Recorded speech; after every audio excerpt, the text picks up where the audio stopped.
அனைவருக்கும் வணக்கம். இன்றைய தேதியில் இன்னைக்கு நான் நம்மலாம் யூஎஸில் அட்லாண்டாவில் மீட் பண்ணணுங்கிறது ஒரு விதி. அந்த விதி பயன் என்ன, அதைத்தான் சாருக்கு நம்ம பேசும்போது இன்ட்ரடியூஸ் பண்ணும்போது சொன்னார். எந்த ஒரு விஷயமும் நடக்கணும்னா அது நடக்கும் அப்படின்றது. அப்படி நடக்கக்கூடிய விஷயம் எந்த வகை சார்ந்தது, அது நல்லதா கெட்டதா, நாம் சில விஷயங்களை மாற்ற முடியாது, சில விஷயங்களை மாற்ற முடியும் அப்படின்றது இயற்கை. இயற்கைக்கு சார்ந்து நாம் பயணிக்கும் பொழுது நல்ல ஒரு தன்மை அடைவோம். அந்த வகையில் என்னுடைய அனுபவத்தை சுருக்கமாக சொல்கிறேன். நான் பிறந்து வளர்ந்து அது காலேஜ் லெவல் எட்டும்போது மெக்கானிக்கல் இன்ஜினியரிங் தொடர்பாக படிக்கக்கூடிய ஒரு சூழ்நிலை ஏற்பட்டு, பிறகு நான் வியாபாரத்துக்கு வந்தேன். அந்த இதுல இருந்து நல்ல வேலைக்கு போகாம, வேலையெல்லாம் கிடைக்கிற காலத்துல தான் அப்படியே குடும்ப சூழல் காரணமாக அப்படியே பிசினஸ்க்கு மாறி பிசினஸ்லயே டிராவல் பண்ணும்போது இயற்கையாக நான் ஜோதிடம் புக் வாங்கி மெல்ல படிக்க ஆரம்பிக்கும் போது, பொதுவாக நான் இன்னைக்குமே எல்லாருக்குமே ரெக்கமெண்ட் பண்றது குடும்ப ஜோதிடம் லிஃப்கோ அப்படின்னு சொல்லுவேன். Only 40 rupees. பேசிக்கான ஒரு கரெக்டான ஒரு பேசிக் புக்கு. அதை வாங்கி அப்படியே படிக்கும்போது கொஞ்சம் கொஞ்சமா மனசுல ஆயிடுச்சு, சரி இதனுடைய தாக்கம், இதனுடைய நாம படிப்பை முறையா படிச்சா என்ன செய்யும் அப்படின்னு. ஆனா அந்த முறையா படிக்கிறதுக்கு முன்னாடியே ஒரு 8 ஆண்டு காலம் நான் வீட்டிலேயே நானா படிச்சிருக்கிறேன். அப்போ நான் படிச்சது எந்த அளவுக்குன்னு எனக்கே வேல்யூ பண்ணிக்க தெரியல.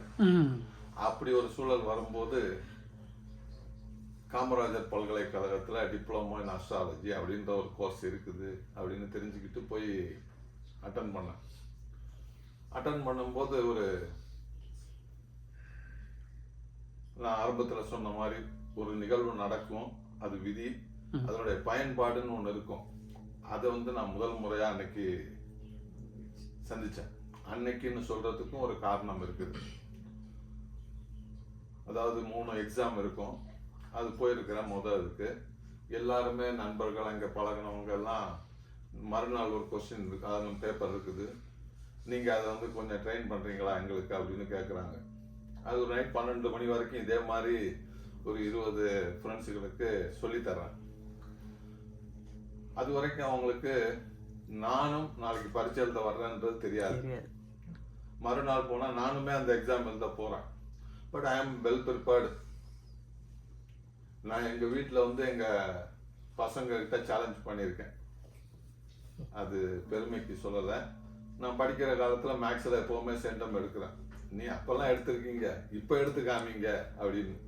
அதுதான் விதி. அது இதை நான் யதார்த்தமா அது எந்த கமர்ஷியல் நோக்கம் இல்லாம 20 பேருக்கு சொல்லி தரும் போது நைட் 12 மணி முடியுது. அந்த 20 பேர்ல ஒரு லேடி ஒரு டவுட் கேட்குறாங்க. நான் வீட்டுக்கு வந்த பிறகு 12:30 மணிக்கு அந்த டவுட்டை கிளியர் பண்ணிட்டு நான் படுக்கிறேன். அது ஏன் அப்படின்னா, நான் மேக்ஸ்ல தரோவா இருக்கேன், அதுல ஒன்றும் டவுட்டே கிடையாது, வெல் பிளான்டு. மறுநாள் எக்ஸாமுக்கு போறேன். எப்படியும் சென்டம் எடுக்கிறதுன்றது எல்லாமே பிளான் பண்ணியாச்சு. அதுல என்ன அறியாம ஒரு மார்க் ஃபால்ட் ஆகுறதுக்கு, தப்பாகிறதுக்கு ஒரு சின்ன ஒரு வாய்ப்பு இருந்திருக்குது. அதை 12:30 மணிக்கு அவங்க என்கிட்ட டவுட் கேட்குறாங்க. அவங்க அந்த லேடி, நீங்க சொன்ன அந்த லேடி. அப்பதான் எனக்கே புரியுது, ஆஹா இவங்க கேட்ட டவுட் ரொம்ப நியாயமானது. அப்ப நான் தான் எங்கேயோ ஒரு இடத்துல சின்ன மிஸ்டேக் ஒன்று பண்ணிக்கிட்டு இருக்கிறேன் அப்படின்னு சொல்லிட்டு. ஸோ ஒரு நிகழ்வு நடக்கிறதுக்கு அதுக்கு முன்னாடி இது காஸ் அண்ட் எஃபெக்ட் இது நடக்குது. மறுநாள் அதே மாதிரி போனேன், எக்ஸாம் போனேன், எழுதினேன், எல்லாமே செஞ்சேன், சென்டமும் வந்துருச்சு. அது அங்கேயுமே ஒரு இது பொதுவாகவே நாம ஜோதிடம்னு ஒன்னே அது நம்பிக்கை மூட நம்பிக்கை அப்படி 2 பட்ட கருத்தும் உண்டு அதுல. ஏன்னா அது ஜோதிடத்தின் மேல் உள்ள குற்றம் இல்லை, ஜோதிடர்கள் மேல் உள்ள குற்றம் மட்டும்தான். அதனால அது ஜோதிடர்களை பொறுத்தது. அது அப்படி ஒரு வாய்ப்புல என்னடா அப்படின்னு போகும்போது எனக்கு சந்திராசிரமம். அப்போ ஆமா, அன்னைக்கு தேதிக்கு சந்திராசிரமம். எனக்கு நல்லா தெரியும் எங்கேயோ ஒரு இடத்துல இடற போகுது, நான் தான் கவனமா இருக்கணும் அப்படின்றது. அதே மாதிரி போய் மேக்ஸ்ல நான் பக்கா பிளான்ல தான் போயிருக்கிறேன் உள்ள. 3 ஹவர்ஸ்னா 2.5 ஹவர்ஸ்லயே முடிச்சிருவேன். அந்த அளவுக்கு ஒரு ப்ரிப்பேர்டா போயிருக்கிறேன். கரெக்டா நான் எதிர்பார்த்த மாதிரி எவ்வரி 15 மினிட்ஸ் செக் பண்றது, அதுக்கு மேல போறது. ஏன்னா டைம் பின்னாடி என்கிட்ட இருக்குது, அப்படி பார்த்துட்டே போறது. அதே மாதிரி கரெக்ஷன் ஆச்சு. சென்டம் இப்போ மேட்டர் இது இல்லை, இவ்வளவு நேரம் சொன்னதே இல்லை. அந்த வருஷத்தோட யூனிவர்சிட்டி என்னை வந்து தனிப்பட்ட முறையில் கூப்பிட்டு இந்த பேப்பர்ல ரிசல்ட்டை ஃபைனலைஸ் பண்றதே இந்த பேப்பர் தான். 100 பேர் எழுதுனாங்கன்னா 30-40 பேர் தான் பாஸ் பண்ணுவாங்க. ஏன்னா இது மேக்ஸ், இதுல வந்து ஒன்றும் அட்ஜஸ்ட் பண்ணவே முடியாது. நீங்க ஃபர்ஸ்ட் டைமா சென்டம் எடுத்திருக்கீங்க, ஆனா சென்டம் போடக்கூடாது யூனிவர்சிட்டி ரூல்ஸ் பிரகாரம். அப்படின்னு உங்களுக்கு வம்புக்கா நாங்க 4 மார்க்கு குறைச்சிருக்கிறோம். பட் அதுக்கு பதிலாக நீங்க இந்த வருஷத்துல இருந்து எனக்கு கிளாஸ் எடுக்க வந்துருங்க, நீங்க ஸ்டூடெண்ட்ஸாக வந்தவர் நீங்கள் அப்படியே இந்த பக்கம் வந்துடுங்க கிளாஸ் எடுக்கிறதுக்கு அப்படின்னு சொல்லி, அதில் தான் எனக்கு அஸ்ட்ராலஜி ஸ்டார்ட் ஆச்சு அகாடமிக் சைடில். அப்படியே ஸ்டார்ட் ஆகி அப்படியே போயிட்டே வரும்போது கிட்டத்தட்ட காமராஜ் யூனிவர்சிட்டி 8 வருஷம், அண்ணாமலை யூனிவர்சிட்டி ஒரு 6 வருஷம். இதெல்லாம் கல்யாணம் ஆன பிறகு நீங்க பண்ணதா இல்லை? குழந்தைங்க அதான் நீங்க சொன்னப்போவே நான் வந்துட்டு யோசிச்சேன், நீங்க குழந்தைங்க கிட்ட சேலஞ்ச் பண்ணி சொன்னப்போவே வந்துட்டு சரி. எனக்கு 1986ல மேரேஜ் ஆனது. சரி. நான் 84ல இருந்து படிக்க ஆரம்பிச்சிட்டேன். நான் சொன்ன மாதிரி 92-94 வரைக்கும் நானா படிச்சிருக்கிறேன். பிறகு அப்படியே ஒரு கேப் விட்டு பிறகு யூனிவர்சிட்டியில போய் எக்ஸாம் இதில் அட்டன் பண்ண ஆரம்பிச்சு, பிறகு ஒவ்வொரு நான் படிச்சு முடிச்ச பிறகு ஃபர்ஸ்ட் டைம் பிஏன்னு ஒன்று இன்ட்ரடியூஸ் ஆகுது. சாஸ்திரா யூனிவர்சிட்டி தஞ்சாவூர்ல. அங்க பிஏ முடிக்கிறேன், அங்கேயே எம்ஏயும் முடிக்கிறேன். வேற அங்க இருந்து கற்பகம் யூனிவர்சிட்டி அப்படின்னு சொல்லிட்டு கோயம்புத்தூர், அந்த கற்பகம் யூனிவர்சிட்டியில பிஹெச்டி நாங்க தான் ஃபர்ஸ்ட் பேட்ச். அந்த வகையில ஒரு 40 பேர் சேர்ந்தோம். அதுல நான் முடிக்கும் போது தேர்டா வந்தேன். அப்போ தமிழ்நாட்டில் நான் third PhD holder. First and டூர்னா எனக்கு முன்னாடி 2 நாள் முன்னாடி அவங்க முடிச்சாங்க. அந்த மாதிரி எங்கள் டீம்மேட்ஸ்ல மகிழ்ச்சியானது. என்னுடைய சப்ஜெக்ட் வந்து பொதுவா இந்த மூல நட்சத்திரம்னா மாமனாருக்கு ஆகாது, ஆயில நட்சத்திரம்னா மாமியாருக்கு ஆகாது, விசாக நட்சத்திரம்னா சின்ன மைத்துனருக்கு ஆகாது, கேட்டை நட்சத்திரம்னா மூத்த மைத்துனருக்கு ஆகாது அப்படின்ற ஒரு தோஷம் அப்படின்னு ஒரு பழக்கத்துல இருக்குது. இது உண்மையா? இதுதான் என்னுடைய ஆய்வு தலைப்பு. ஓ, ஸோ இது திசிஸா நீங்க பண்ணியிருக்கீங்க ஃபார் பிஹெச்டிக்கு வந்துட்டு. இது வந்து திசிஸா நீங்க எழுதி இருக்கிறது. ஆமா. இப்போ இதுல என்கிட்ட வந்து ஆன்சர் என்கிட்ட கண்ணுக்கு எதுக்கு இருக்குது. இப்போ நான் இதை வந்து ப்ரூவ் பண்ணணும். எல்லாருக்கும் தீசிஸ் வந்து கொஸ்டின் இருக்கும், நாம தான் அது கன்க்ளூஷன் கொண்டு போகணும். இங்க என்கிட்ட ஆன்சரே இருக்குது. ஏன்னா பிராக்டிக்கல். அப்ப என்ன செஞ்சேன்னா, நான் கிட்டத்தட்ட ஒரு 10 ஊர்ல சனி ஞாயிறு, அதாவது என்னுடைய ரொட்டீன் லைஃப் ஒரு 20-25 வருஷம், திங்கள் டு வெள்ளி நான் ஒரு பிசினஸ் மேன். கார்பென்ட்ரி வச்சிருந்தேன். அது ப்ரொடக்ஷன் பண்ணுவேன், நான் தான் மார்க்கெட் பண்ணுவேன், நானே கலெக்ஷன் பண்ணுவேன். 5 டேஸ், சாட்டர்டே சண்டே, சனி ஞாயிறு ஆயிடுச்சுன்னா நான் ஒரு university professor. So weekend part time ப்ரொஃபஸரா வந்துட்டு அது வந்து ஆமா அந்த மாதிரி வீக்கெண்ட் கோர்ஸ்ன்றாங்க. இது எந்த வருஷம் நடந்தது? இது நான் 20 வருஷம் அப்படித்தான் இருந்திருக்கேன். ஓ அப்படியா? அது அப்போ அந்த இயருக்கு முழுக்க இந்த சாட்டர்டே சண்டே திருநெல்வேலி, இந்த சாட்டர்டே சண்டே மதுரை, இந்த சாட்டர்டே சண்டே சென்னை அப்படின்னு எனக்கு டைம் டேபிள் கொடுத்துருவாங்க. அந்த டைம் டேபிள் பிரகாரம் டிராவல் பண்ணுவோம். அங்க போயாச்சுன்னா சுத்தமா நான் பிசினஸ் மேன்றதே தெரியாது. அதே மாதிரி மண்டே மார்னிங் வந்தாச்சுன்னா நான் ஒரு அஸ்ட்ராலஜர்ன்றது யாருக்கும் தெரியாது. பப்ளிக் சைடே போக மாட்டேன், ப்ரெடிக்ஷன் பார்க்கவும் போக மாட்டேன். ஃபுல் அண்ட் ஃபுல் அகாடமிக்ல போயிட்டனால ஆய்வு மனப்பான்மையோடயே போனோம். அதனால அப்படியே ஒவ்வொரு ஃபர்ஸ்ட் கோர்ஸ் ஆரம்பிக்கும் போதும் பிஏ எம்ஏ சேர்ந்து எம்ஏ பிஹெச்டி வரைக்கும் முடிச்சிட்டோம். இதுல பல நேரங்கள்ல பல சந்தர்ப்பங்கள்ல பல இயற்கையான அனுபவங்கள் நிறைய. இப்ப இதுல இருந்து என்னுடைய முயற்சி அப்படின்றது இயற்கை தான். இயற்கை சார்ந்து அப்படியே போறது. சரி, நான் எனக்கு தெரியுது இப்போ ஜோசியம் படிச்சு என்ன செய்ய போறேன்னு எல்லாருமே கேட்டிருக்காங்க. ரிலேஷன் அனைத்து பேரும் என்னுடைய நண்பர்களும், இப்போ இது என்ன செய்ய போறேன் தெரியலப்பா, நான் படிக்கிறேன், எனக்கு பிடிக்குது, நான் அதுல இன்வால்மெண்டோட இருக்கிறேன், அவ்வளவுதான். இது நான் கமர்ஷியல் மனநிலையில இல்லை அப்படின்னு சொல்லிட்டு நல்லாவே சம்பாதிச்சு அந்த சம்பாத்தியத்தை வச்சு குழந்தைகளுக்கு மேரேஜ் எல்லாமே பண்ணோம். அதே மாதிரி எனக்கு காட் கிஃப்ட்ல இந்த மாதிரி பிஹெச்டி முடிச்சு நல்லா தான் வந்தது. அது பிறகு சேனல்ல போனா அங்கங்க பேசுறோம், வரத்தான் செய்யறோம். இப்போ ஒரு 2-3 வருஷமா எல்லாத்தையும் ஆஃப் பண்ணி அமைதியா இருக்கேன். கடந்த ஒரு 10 வருஷமா அஸ்ட்ராலஜி பிராக்டிஸ் பண்ணிக்கிட்டு இருக்கேன் மதுரையில. ஆன்லைன்ல வருவாங்க, அதை இது பண்றோம். இது என்னுடைய ரொட்டீன் லைஃப். சரி, இப்போ நாம இதுல இது ஜோதிடம் உண்மையா பொய்யா, அல்லது ஜோதிடம்னு உடனே எல்லாருமே இந்த பலன் சொல்ற ஜோதிடம், அப்ப பலன் வந்து நீங்களா ஒண்ணு சொல்லுவீங்க, நாங்க அதை நம்பணுமா அப்படிங்கிற எண்ண ஓட்டம் பொதுவாகவே மக்கள் மத்தியில இருக்கத்தான் செய்யுது.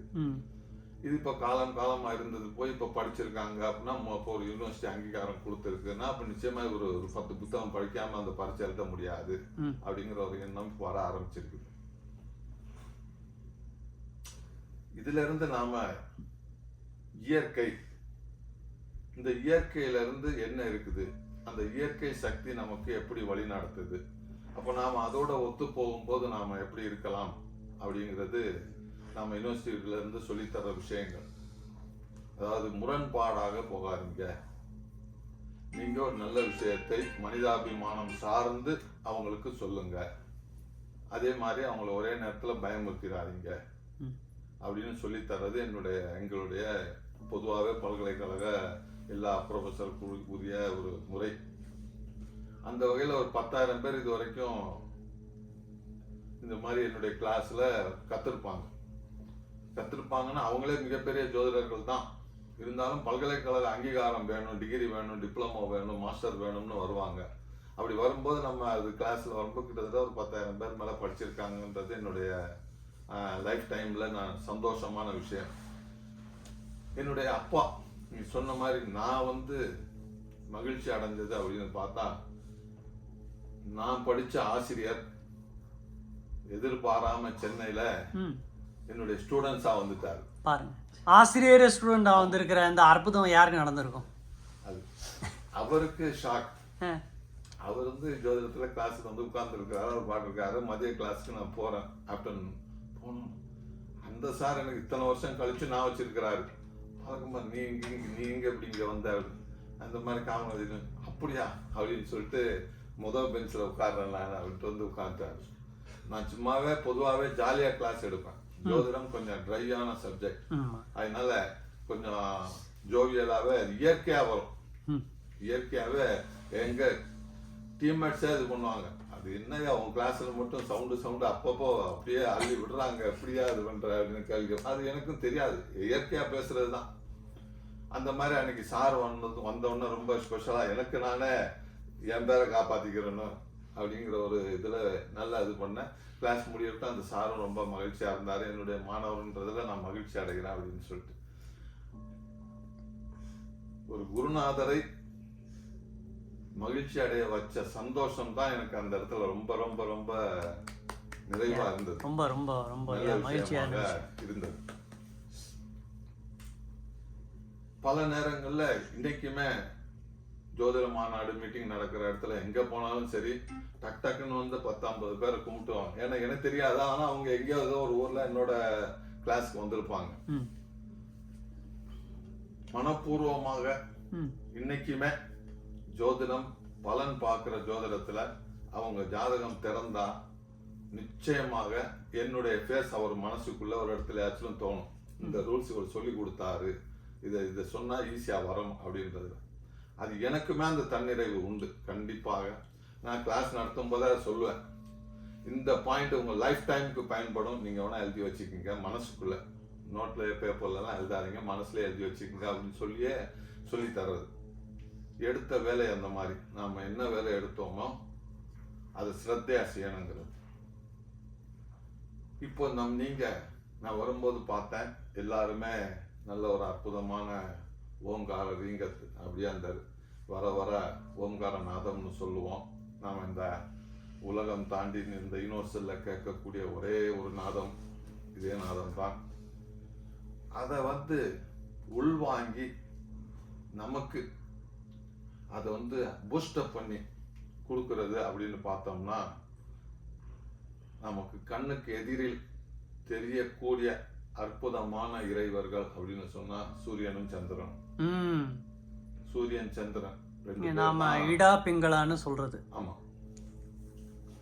ரெண்டு பேரும் தான் கண்கூடான தெய்வங்கள். அந்த சூரியன் சந்திரன் இந்த இருவர்களுடைய பயணம், அந்த பயணத்தினால் ஏற்படக்கூடிய விளைவுகளை நாம பஞ்சபூதம்னு வகுத்திருக்கிறோம். ம் நெருப்பு, நிலம், காற்று, நீர், ஆகாயம்னு சொல்லிட்டு. அப்ப அந்த ஐந்துமே கொஞ்சம் அந்த ப்ரொபோர்ஷன் ம் மாறினா கூட நாம திணறி போயிடும். அப்ப அந்த ஐந்துமே நமக்கு சமமாக சரியாக இருக்குமானால் கண்டிப்பாக எல்லாருமே மனநிறைவோட இருக்கிறோம்.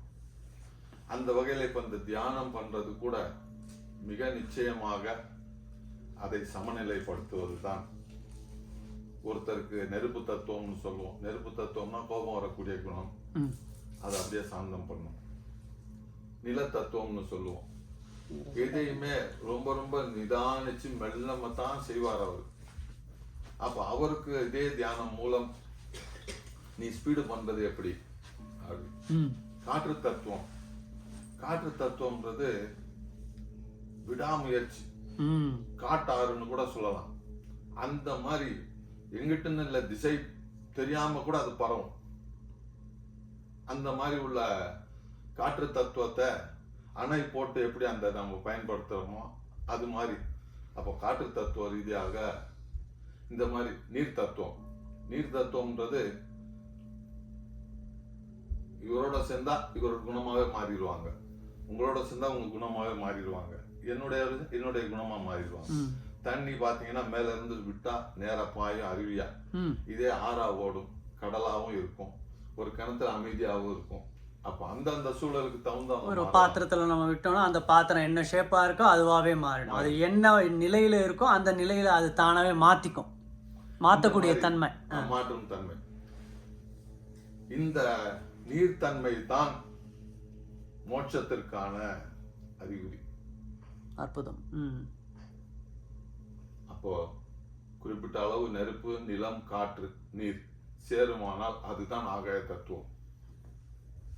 இந்த நாலுமே சேர்ந்தது தான் ஆகாய தத்துவம். அந்த வகையில ஒருவேளை நான் மதுரையில இருந்து வந்திருக்கிறதுனால என்னமோ, இல்லைன்னா மதுரைக்காரங்க இங்க தமிழ்நாட்டுக்காரங்க சேர்ந்திருக்கோம் வச்சுக்கோங்களேன். மதுரையிலே பார்த்தோம்னா பிரபலமான பஞ்சபூத தத்துவ கோவில்கள்னு சொல்லிட்டு 5 கோவில்கள். அதுக்கு முன்னாமே ஒரு சின்ன விஷயம். சிவபெருமான் சைவம்னு சொல்றோம், பெருமாள் மகாவிஷ்ணு வைஷ்ணவம்னு சொல்றோம். நான் அந்த மதமோ அடையாளமோ குறியோ அதெல்லாம் பேசவே இல்லை. 2 அம்சங்கள். அது உண்மை இயற்கை என்னன்னு பார்த்தோம்னா, சூரியன் அம்சம் சிவபெருமான், சந்திரனுடைய அம்சம் மகாவிஷ்ணு. இதுதான் அதுல உள்ள விஷயம். சரி, இப்ப சூரிய பிரகாரம் போகும்போது பார்த்தோம்னா சிவபெருமான் சொல்றோம். நான் அப்பதே சொன்ன மாதிரி நெருப்பு தத்துவத்துக்கும் நில தத்துவத்துக்கும் பொறுப்பாளி சைவம் சிவபெருமான். பொருள் தத்துவத்துக்கும் இன்ப தத்துவம்னு சொல்லக்கூடிய காற்று தத்துவத்துக்கும் அதிபதி மகாவிஷ்ணு. அப்போ வாழ்க்கை லயிச்சு இந்த பூலோக வாழ்க்கையிலே நாம நல்ல மகிழ்ச்சியா இருக்கணும்னா மகாவிஷ்ணு வழிபாடு, மகாவிஷ்ணு வழிமுறை. அதே இது எல்லாம் இருக்குது, ஆனா ஒண்ணுமே இல்லை, ஒண்ணுமே இல்லை ஆனா அதுல எல்லாமே இருக்குது அப்படின்னு நினைக்கக்கூடியது நெருப்பு தத்துவமும் நீர் தத்துவம்னு சொல்லக்கூடிய சிவனாலய வழிபாடு. நான் சொல்றது அந்த உருவங்கள் அல்ல, சூரியனுடைய குணம், சந்திரனுடைய குணம். அப்படி அந்த மாதிரி உள்ள விஷயத்துல நீங்க நாம சாமி கும்பிடுறது எல்லா சாமியும் கும்பிடுவோம், அதுல ஒன்றும் மாற்று கருத்தே இல்லை. ஆனால் போற பாதை சைவம்னு சொல்லக்கூடிய சிவபெருமான் பாதையை தேர்ந்தெடுத்து மோட்சத்துக்கான வழிவகைக்காக இங்க எல்லாருமே கூடியிருக்கீங்க. அதனால பார்த்தோம்னா நீங்களே பாருங்களேன், எந்த மகாவிஷ்ணு கோவில்லையோ போய் யாருமே தியானம்லாம் பண்ண மாட்டாங்க. அந்த சாமி எல்லாருமே நல்ல நகை நட்டுலாம் போட்டு அப்படியே மகிழ்ச்சியாக போட்டு ஆரவாரத்தோட பாடல் பாடி மகிழ்ச்சியான வாழ்க்கை. சைவ ஆலயம் போகும்போது எல்லா இடத்துலையும் பார்த்தோம்னா அமைதியாக இருந்து தியானம் பண்ணக்கூடிய ஒரு வாய்ப்பு சூழல் அங்கே இருக்கும். அந்த வகையில் மதுரையில் நெருப்பு தத்துவம்னு சொல்லுவோம். முதல்ல தெற்கு மாசி வீதியில் உள்ள தென் திருவாவாலய கோவில், நம்ம பாஷையில சென்னாதபுரம் அப்படின்னு சொல்லுவோம். அது நம்ம மக்கள். அதே மாதிரி காற்று தத்துவம், நெருப்பு தத்துவம், நில தத்துவம், முக்தீஸ்வரர் ஆலயம் தெப்பக்குளத்தின் மேற்கு பகுதியில் இருக்கக்கூடிய முக்தீஸ்வரர் ஆலயம் நில தத்துவத்துக்கு உள்ள ஆலயம். காற்று தத்துவம் இன்மையில் நன்மை தருவார் கோவில். சிவபெருமானே மனித உருவுல வந்து வழிபட்டதாக அரசருக்கு வழிபட்டு, ஆகையினால் அது இன்மையில் உடனடியாக நன்மை தரக்கூடிய ஒரு கோவில். அப்படின்னு நீர் தத்துவ கோவில் தென் திருவாப்புடையூர் கோவில் செல்லூர்ல இருக்குது. இந்த எல்லாமே சேர்ந்ததுதான் மீனாட்சி அம்மன் கோவில் ஆகாய தத்துவம், சைவ ஆலயம். இந்த ஐந்துமே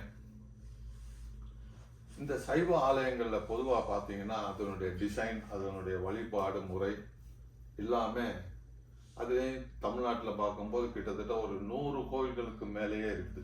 அந்த மாதிரி என்னது அப்படின்னு பார்த்தோம்னா, பொதுவாக கும்பாபிஷேகம் அப்படின்றது 12 ஆண்டுகளுக்கு ஒரு முறை செய்வோம்.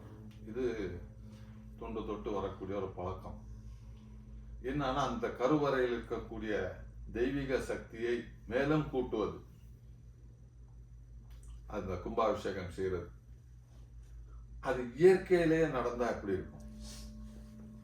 நாம செய்யற அந்த கும்பாபிஷேகத்துக்கான பலன், பவர் இயற்கையிலேயே நடந்தா, அந்த மாதிரி உள்ள 100 கோவில்கள்ல ஒரு கோவில் முக்தீஸ்வரர் ஆலயம். நாம சம இரவு சம பகல் அப்படின்னு படிச்சிருப்போம், ஈக்குவலைஸ் டேஸ் அப்படின்னு சொல்லிட்டு. அது வந்து பூமியின் உள்ள அட்சரேகை 0 டிகிரிக்கு சூரியன் வரும் காலம் அந்த மாதிரி அமையும். March 21 September 23. அதை ஒட்டி இப்போ மதுரைனா அட்சரேகை பிரகாரம் ஒரு 9வது டிகிரியில 10 டிகிரியில இருக்குது. அந்த 10 நாள் டிஃபரன்ஸ் அந்த ரேஞ்சில் பார்த்தீங்கன்னா தெப்பக்குளம் மைய மண்டபம் வழியாக சூரியனுடைய ரேஸ் அந்த முக்தீஸ்வரர் ஆலயம் நந்தி பகவானுக்கு வந்து விழுகும். முதல்ல ஒரு 6:15 மணிக்கு வரும், நந்தி பகவான் மேல விழுகும். அந்த ஷேடோ அப்படியே வளரும். எல்லா லைட்டையும் ஆஃப் பண்ணி வரிசையா உட்கார வச்சிருவாங்க. ஒருத்தருக்கு ஒருத்தர் பின்னாடி கூட உட்காரக்கூடாது. ஒருத்தர் தான் நட்டுக்க உட்கார்ந்தா அப்படியே புல்லரிக்கும். அந்த ஷேடோ அப்படியே வளரும். கரெக்டா சிவபெருமான் காலுக்கு போய் சேரும். ஒரு 10 நிமிஷம் அப்படியே ஒண்ணு இருக்காது. பிறகு அடுத்த மேல போல் வழியா வரும். அப்படியே சிவபெருமானுக்கு ஒரு மாலை கட்டின மேனிக்கு அப்படியே 2 இந்த மாதிரி குஞ்சம் வந்து வச்ச மாதிரி வந்து பின்னாடி ஒளி வட்டம் வரும். பார்த்தா அவ்வளவு ஒரு கண்கூடான ஒரு விஷயம். நீங்க நம்ம பண்ணக்கூடிய இந்த தியானம் அந்த மாதிரி உள்ளது பார்த்தீங்கன்னா அப்படி உச்சத்துக்கு பவருக்கு போகலாம். எந்த கோயில்னு சொன்னீங்க? தெப்பக்குளத்தில் உள்ள முக்தீஸ்வரர் ஆலயம். இது வருடத்துக்கு இந்த செப்டம்பர் செப்டம்பர் அது மார்ச்சுங்கும் போது கொஞ்சம் நல்லா பிரைட்டா இருக்கும். செப்டம்பர்ல கொஞ்சம் மோடம் போட்டுருச்சுன்னா இது ஒரு 15 நாள் தெரியும். அது நடுவுல பெர்ஃபெக்டா வரும். மித்தது கொஞ்சம் ஷேக் ஆகும், நகரும். ஆனா பிரமாதமான ஒரு அமைப்பு. இந்த மாதிரி உள்ள ஆலயத்துல அப்போ வருஷத்துக்கு ஒரு முறை கும்பாபிஷேகம் செஞ்சா அந்த கோவில் எவ்வளவு பவர்ஃபுல்லா இருக்குமோ அந்த பவர்ஃபுல்லா அங்க உண்டு அந்த ஆலயத்துக்கு. இந்த மாதிரி 100 ஆலயங்கள் உண்டு. அதுல சங்கரன் கோவில் ஒரு பிரம்மாண்டமான ஒரு ஆலயம். அங்க என்ன சிறப்புனா, சூரியன் உதிக்கும் போதும் வருவாரு, மறையும் போதும் உள்ள வருவார். அந்த மாதிரி உள்ள கோயில் வேற எங்கேயுமே 3 கோயில் தான் அப்படி உண்டு. அந்த வகையில் நம்ம சவுத் தமிழ்நாட்டில் சங்கரன் கோவில். இந்த மாதிரி இந்த ஆன்மீக விஷயங்கள் நிறைய நாம வச்சு இயற்கையோட ஒத்து போய் அந்த இயற்கையோட பயணிக்கும் பொழுது நல்ல அற்புதமான நல்ல விஷயங்கள் கிடைக்குது. நீங்க இந்த மாதிரி எல்லாம் நம்ம ஒண்ணு கூடி அந்த இறை வழிபாட்டுக்கு மகான்கள் மகரிஷிகள் சொல்லி கொடுத்த ஒவ்வொரு முறை என்ன சொல்லுது அப்படின்றது நீங்கள் நம்ம உடம்புல இருக்கக்கூடிய சார் சொன்னார் பார்த்தீங்களா, அந்த சான்ஸ்கிரிட் வேர்டு பொதுவாகவே நம்ம தமிழ்லேயே சொல்லி பழகிட்டோம். அந்த சூரிய கலை சந்திர கலை ரெண்டையுமே சமப்படுத்துறது தான் இந்த தியான முறை. இந்த தியான முறையில் உள்ளது எந்த கலை கூட இருக்குதோ அல்லது எந்த கலை எப்போ தேவைப்படுதோ அதை நாம் சரி செஞ்சுக்கிறது தான் தியான வழிமுறைகள். அது ஒவ்வொரு மகரிஷிகள் முகான்கள் அவங்க அனுபவத்தில் ஒவ்வொரு விதத்தில் சொல்லியிருக்கிறாங்க. அதே மாதிரி யோகம் அப்படின்னா என்ன மீனிங், என்ன அர்த்தம்? சேர்க்கைன்னு அர்த்தம். சேர்க்கை. யோகம்னா சேர்க்கை. ரெண்டு நல்ல விஷயங்கள் சேர்ந்தா நல்ல யோகம், ரெண்டு வேற விஷயங்கள் சேர்ந்தால் அது அதுவாக தான் இருக்கும். அதனால நமக்கு இந்த சேர்க்கைங்கிறது ஒரு நல்ல சேர்க்கை. இன்னைக்கு மதியம் சுமார் ஒரு 2 மணி இருக்கும்னு நினைக்கிறேன். நாம் ஒருத்தர கலந்து பேசணும் சார், பேசுவோமே அப்படின்னு சொன்னாங்க குருஜி கணேஷா. பேசலாமே சார் அப்படின்னா, நெக்ஸ்ட் வீக் வச்சுக்கலாமா? சரிங்க. இல்லை இன்னைக்கு வச்சுக்கலாமான்னாரு. அப்போவும் ஒரு செகண்ட் யோசித்தேன், சரி வச்சுக்கலாமே, அதனால ஒன்றும் இல்லையே அப்படின்னு சொன்னேன். இங்கே பார்த்தீங்கன்னா இப்போ இங்கேயுமே இயற்கை வேலை செய்யுது. சரி இன்னைக்கு ஒத்துக்கிடும் போது 2 மணி. அப்போ நான் மனசுக்குள்ளே ஓடுது எனக்கு, இப்போ என்ன ஓடுது? ஏன்னா என்னுடைய ஜோதிட பிரகாரம் பார்த்தீங்கன்னா இப்போ விருச்சிக லக்னம் ஓடுது, குரு பார்வையோட இருக்குது. அப்போ நாம் இப்போ எடுக்கிற வேலை ஜெயிக்கும், நம்ம எடுக்கிற வேலை நல்லபடியாக நடக்கும் அப்படின்னு. இப்போ நீங்கள் இந்த மாதிரி ஒவ்வொரு முடிவு எடுக்கும்போதும் அதை நீங்கள் முக்கியமான விஷயத்துக்கு பார்ப்பீங்க, எல்லா விஷயத்துக்கும் பார்க்க மாட்டேன். ஜோதிடம் என்பது நம்மை சீர் செய்து கொண்டு வளர்வதற்கு மட்டுமே. நாம சீர் செஞ்சுக்கிறோம்னு சொல்லிட்டு நம்மளை பின்னடைய வைக்குமானால் அதை நாம கொஞ்சம் தள்ளி வச்சிடலாம். சரிங்களா? அதே நேரத்துல நாம எடுக்க போற பெரிய முடிவாக இருந்தால் தெரிஞ்சுக்கிட்டு செய்யலாம். இப்போ நான் ஜோதிடம் பார்க்குறேன், ஜாதகம் பார்க்குறேன், நானே பல நேரங்கள்ல சொல்லியிருக்கிறேன், சேலஞ்ச் பண்ணியிருக்கேன். நீங்க இறங்கியா நல்லா ப்ளே பண்ணுங்க, ஜெயிக்க போறீங்க உறுதியான்னு. ஜெயிச்சிருக்காங்க. அது நான் ஜெயிச்சது என்னால ஜெயிச்சது நான் சொல்லிக்க முடியாது. ஜோதிடம் ஜெயிச்சிருக்கு நான் சொல்லியிருக்கிறேன், ஜோதிடம் ஜெயிச்சது. அதே மாதிரி நல்லா இருக்கிற நேரத்துல சார் கொஞ்சம் கேர்ஃபுல்லா இருங்க அப்படின்னா 100க்கு 90 பேர் அதை கேட்க மாட்டாங்க. ஏன்னா அந்த நேரம் கேட்க தோணாது.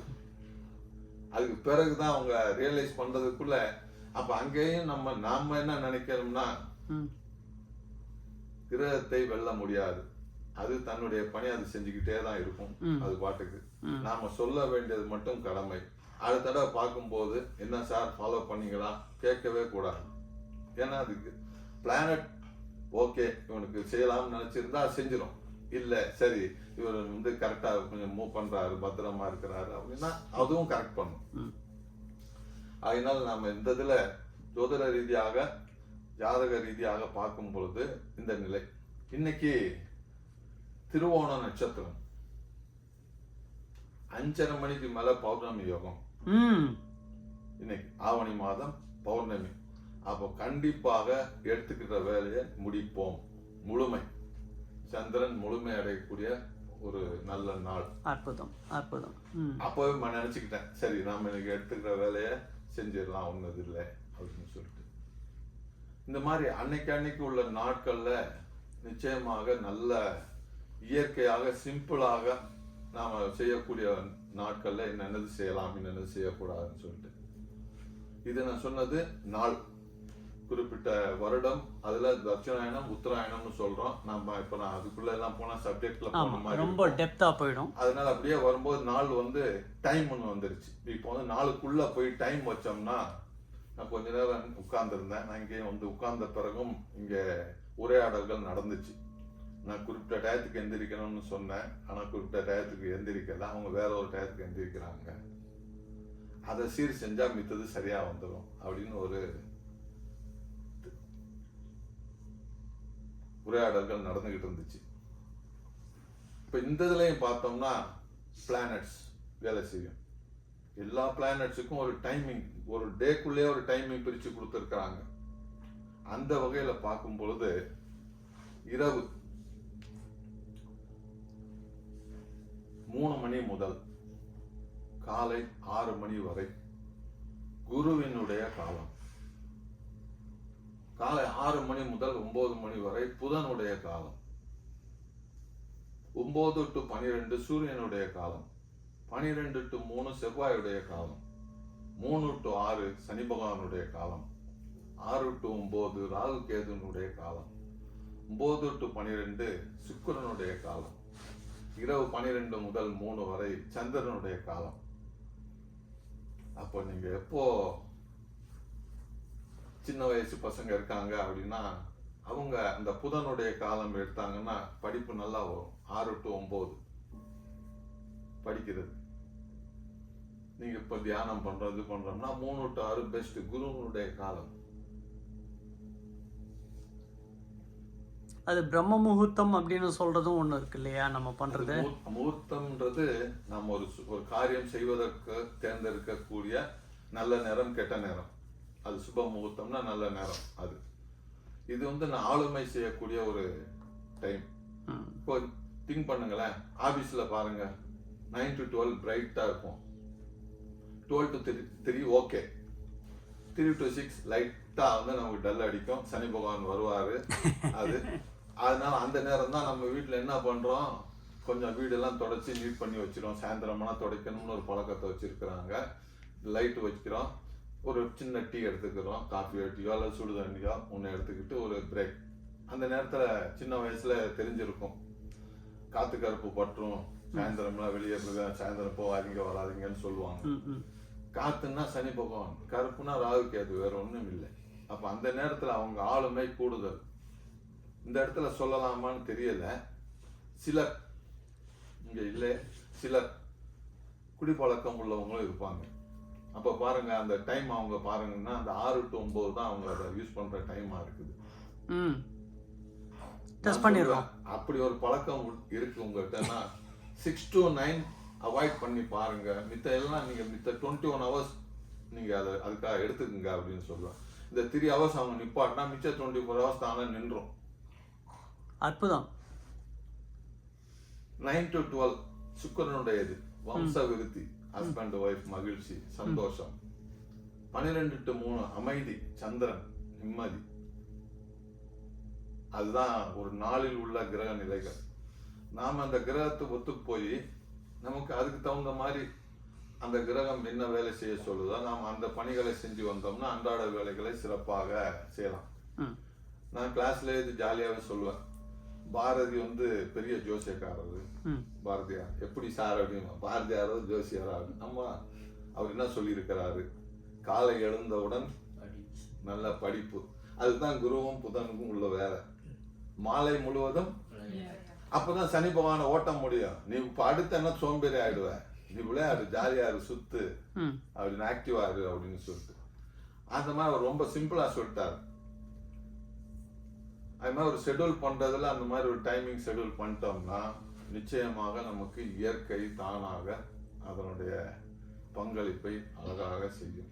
அப்போ இது இந்த ஜோதிடம்ங்கிறது புரிதல், நம்மை நாமே உணர்ந்து கொள்ளுதல். நம்மை நாமே உணர்ந்து கொள்வதால் நமக்கு வரவிருக்கின்ற விளைவுகளை நாம் அறிந்து செயல்பட முடியும். அதாவது என்ன நடக்க போகிறது அப்படின்றத யூகிக்காம இந்த நேரத்தில் இது செஞ்சோம்னா நல்லா நடக்கும் என்ற ஒரு நம்பிக்கை நமக்கு கிடைக்கும். ஏன்னா எல்லாமே இந்த மாதிரி ஸ்பிளிட் பண்ணி வச்சிருக்கோம். இப்போ சத்வகுணம்னு எடுத்துக்கிட்டோம்னா காலையில் 4லேருந்து 12, அப்புறம் உங்களுக்கு ரஜகுணம் வரும், அதுக்கப்புறம் தமஸ் குணம் 8 பிரித்து வச்சுருக்கேன். அதே மாதிரி தான் பிரித்து வச்சிருக்கேன். இப்போ நம்ம உங்கள் இதுக்கு போவோம், உங்கள் கேள்வி கேட்கணும் அப்படின்றதுல வரும்போது, இப்போ நீங்கள் பிஹெச்டி பண்ணப்போ திசிஸ் பண்ணீங்க இல்லையா, அந்த 3 இது சொன்னீங்க இல்லையா, அதில் ரொம்ப நீங்கள் அதை எவ்வளவு நேர காலம் எடுத்துக்கிட்டீங்க, அது கேட்குறப்போ அது ரொம்ப அதை பற்றி தெரிஞ்சுக்கணும். ஒரு சின்ன ஒரு விளக்கம் கொடுங்களேன். அந்த திசிஸ், அந்த பிஹெச்டி திசிஸுக்கு என்ன நீங்கள் இப்போ ப்ரெசென்ட் பண்ணீங்க, அது எப்படி? அது காலம் எங்களுக்கு 5 years, 5 வருஷம் பண்ணணும். ஆமாம், பிஹெச்டிக்கு யூஜிசி பிரகாரம் 5 வருஷம் பண்ணணும். சரி. ஏன்னா இந்த பணம் கொடுத்து வாங்குற பிஹெச்டி இருக்கு, அதெல்லாம் நான் சொல்லலை. As per UGC 5 years programme. சரி. அதில் நாம் நான் என்ன பண்ணேன்னா, எனக்கு எப்போ சில விஷயங்கள் எல்லாருக்கும் என்னுடைய சக நண்பர்கள் அவங்க ஒரு மெத்தடில் போவாங்க. எனக்கு அந்த மெத்தடில் எனக்கு இல்லை. ஏன்னா நான் முதல்ல சொன்னேன், என்கிட்ட ஆன்சர் இருக்குது. மூலம் நட்சத்திரத்தினால மாமனார் எங்கேயும் காலம் ஆகலை, ஆனால் தோஷம்னு ஒன்று இருக்குது சொல்கிறாங்க அப்படின்றது, பாதிக்கலை அப்படின்றது எல்லாருக்கும் தெரியுது. ஆனால் அது வந்து அப்படி சொல்லி வச்சுட்டாங்க. அதனால ஆன்சர் இருக்குது, கொஸ்டின் போகணும், அதுக்கான தேடல் ஏன் என்னதுன்றது. ஒவ்வொரு கிளாஸ் போகும்போதும் ஒவ்வொரு ஊருக்கு போகும்போதும் அல்லது யாரை பார்த்தாலும், இப்போ உங்களை பார்த்தாலும் அந்த நேரம் நான் ஒரு கொஸ்டினர் வச்சுருப்பேன். ஒரு 10, 17, 15 கொஸ்டின் இருக்கும். அதில் அந்த கொஸ்டின் கொடுத்து, சார் உங்களுக்கு தெரிஞ்ச திருமணம் ஆன மூல நட்சத்திர பொண்ணோ அல்லது ஆயில்ய நட்சத்திர பொண்ணோ இருந்துச்சுன்னா இந்த கொஸ்டினுக்கெல்லாம் ஒரு ஆன்சர் வாங்கி எனக்கு கீழே சிக்னேச்சர் போட்டு அவங்க ஃபோன் நம்பர் வாங்கி கொடுங்க அப்படின்னு சொல்லிட்டு. ஆனால் நான் அவங்ககிட்ட பேச மாட்டேன், அவங்கள இடைஞ்சல் பண்ண மாட்டேன், ஒன்றுமே இல்லை. இது என்னுடைய ஆராய்ச்சிக்காக அப்படின்னு சொல்லிட்டு இது ரொம்ப கஷ்டப்பட்டேன். நிறைய பேர் வந்து சொல்ல மாட்டாங்க, எனக்கு பிரச்சனை வரும் சார், நான் பாட்டு நிம்மதியாக இருக்கேன், என் மாமனார் நீங்கள் ஏதோ ஒன்று சேர்ப்பு அவருக்கு இதாகிடுச்சு. இப்போ நான் சொல்கிறதுக்கு அதுக்கு என்னையா இருக்குது? உன்ன மாதிரி இன்னொரு பொண்ணுக்கு அந்த இடைஞ்சலை தவிர்க்கணும். உனக்கு திருமணம் சரியான வயசில் ஆயிடுச்சா, எத்தனை வரன்னு பார்த்தாங்க, அப்படிலாம் கொஸ்டின்லேயே இருக்குது. உங்களுக்கு திருமணம் ஆனது எப்போ, அப்போ வயசு என்ன, திருமணத்துக்கு பிறகு மாமனார் எத்தனை வருஷம் இருந்தாரு அல்லது இருக்கிறாரு, இல்லை அவர் தவறி இருக்காங்க, காலமாயிருக்காங்க அப்படின்னா அது எத்தனை வருஷம் கழிச்சு, அப்போ அவருக்கு என்ன வயசு, இதெல்லாம் அதில் வரும். அந்த மாதிரி கலெக்ட் பண்ணும்போது எந்த ஒரு இடத்துலையும் ஒரு நபருக்கு கூட இதில் நாம் வந்து மூல நட்சத்திர பொண்ணு கட்டினா மாமனார் ஒரு வருஷத்துல காலம் ஆயிடுவாரு அப்படின்றது எங்கேயுமே நடக்கலை. எத்தனை தவறு வந்துச்சு, எத்தனை ரெஸ்பான்ஸ் வந்துச்சு, எத்தனை ரெஸ்பான்ஸ் மொத்தம் எத்தனை பேர் இதுக்கு 300 பேர் கலெக்ட் பண்ணேன் நான். அதுதான் பெரிய சேலஞ்சு. என்னுடைய வேல்யூவர் எல்லாருமே அதான் ஆச்சரியப்பட்டாங்க.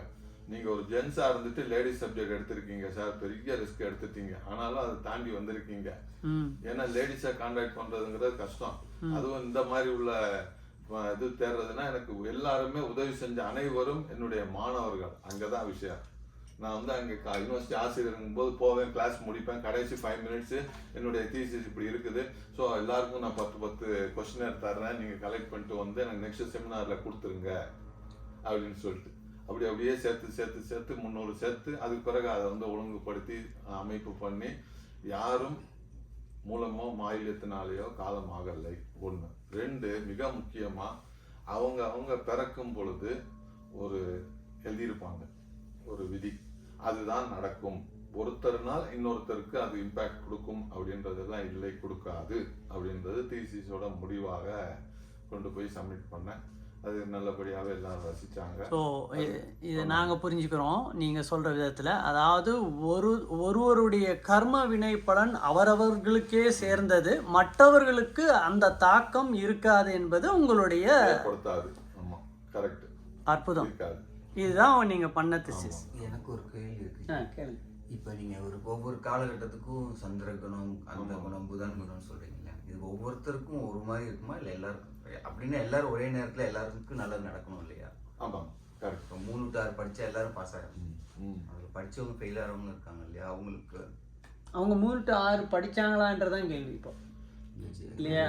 இந்த நல்ல நேரம் கெட்ட நேரம் பொதுவாக அப்ளை ஆகுமா இல்லை?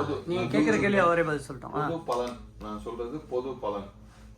இப்போ ஜாதக பலன் தான் அவங்களுக்கே உள்ளது. அவங்க இப்போ நீங்க உங்க ராசியை சொன்னோம்னா நான் சொல்லிடுவேன் உங்க குணாதிசயம் எப்படி இருக்கும்னு சொல்லிட்டு. நீங்க என்ன ராசி தெரியாது, சரி. இந்த மாதிரி எந்த ராசி இருக்கோ உங்களுக்கு கேரக்டரிஸ்டிக் இப்படி இருக்கும்னு சொல்லலாம். அது ஃபிக்ஸட். ஆனால் இனி அது மாற்ற முடியாது, இனி அது மாற்றவே முடியாது. ஆனால் நாம் எடுக்கிற காரியம் லெவல் பெஸ்ட்.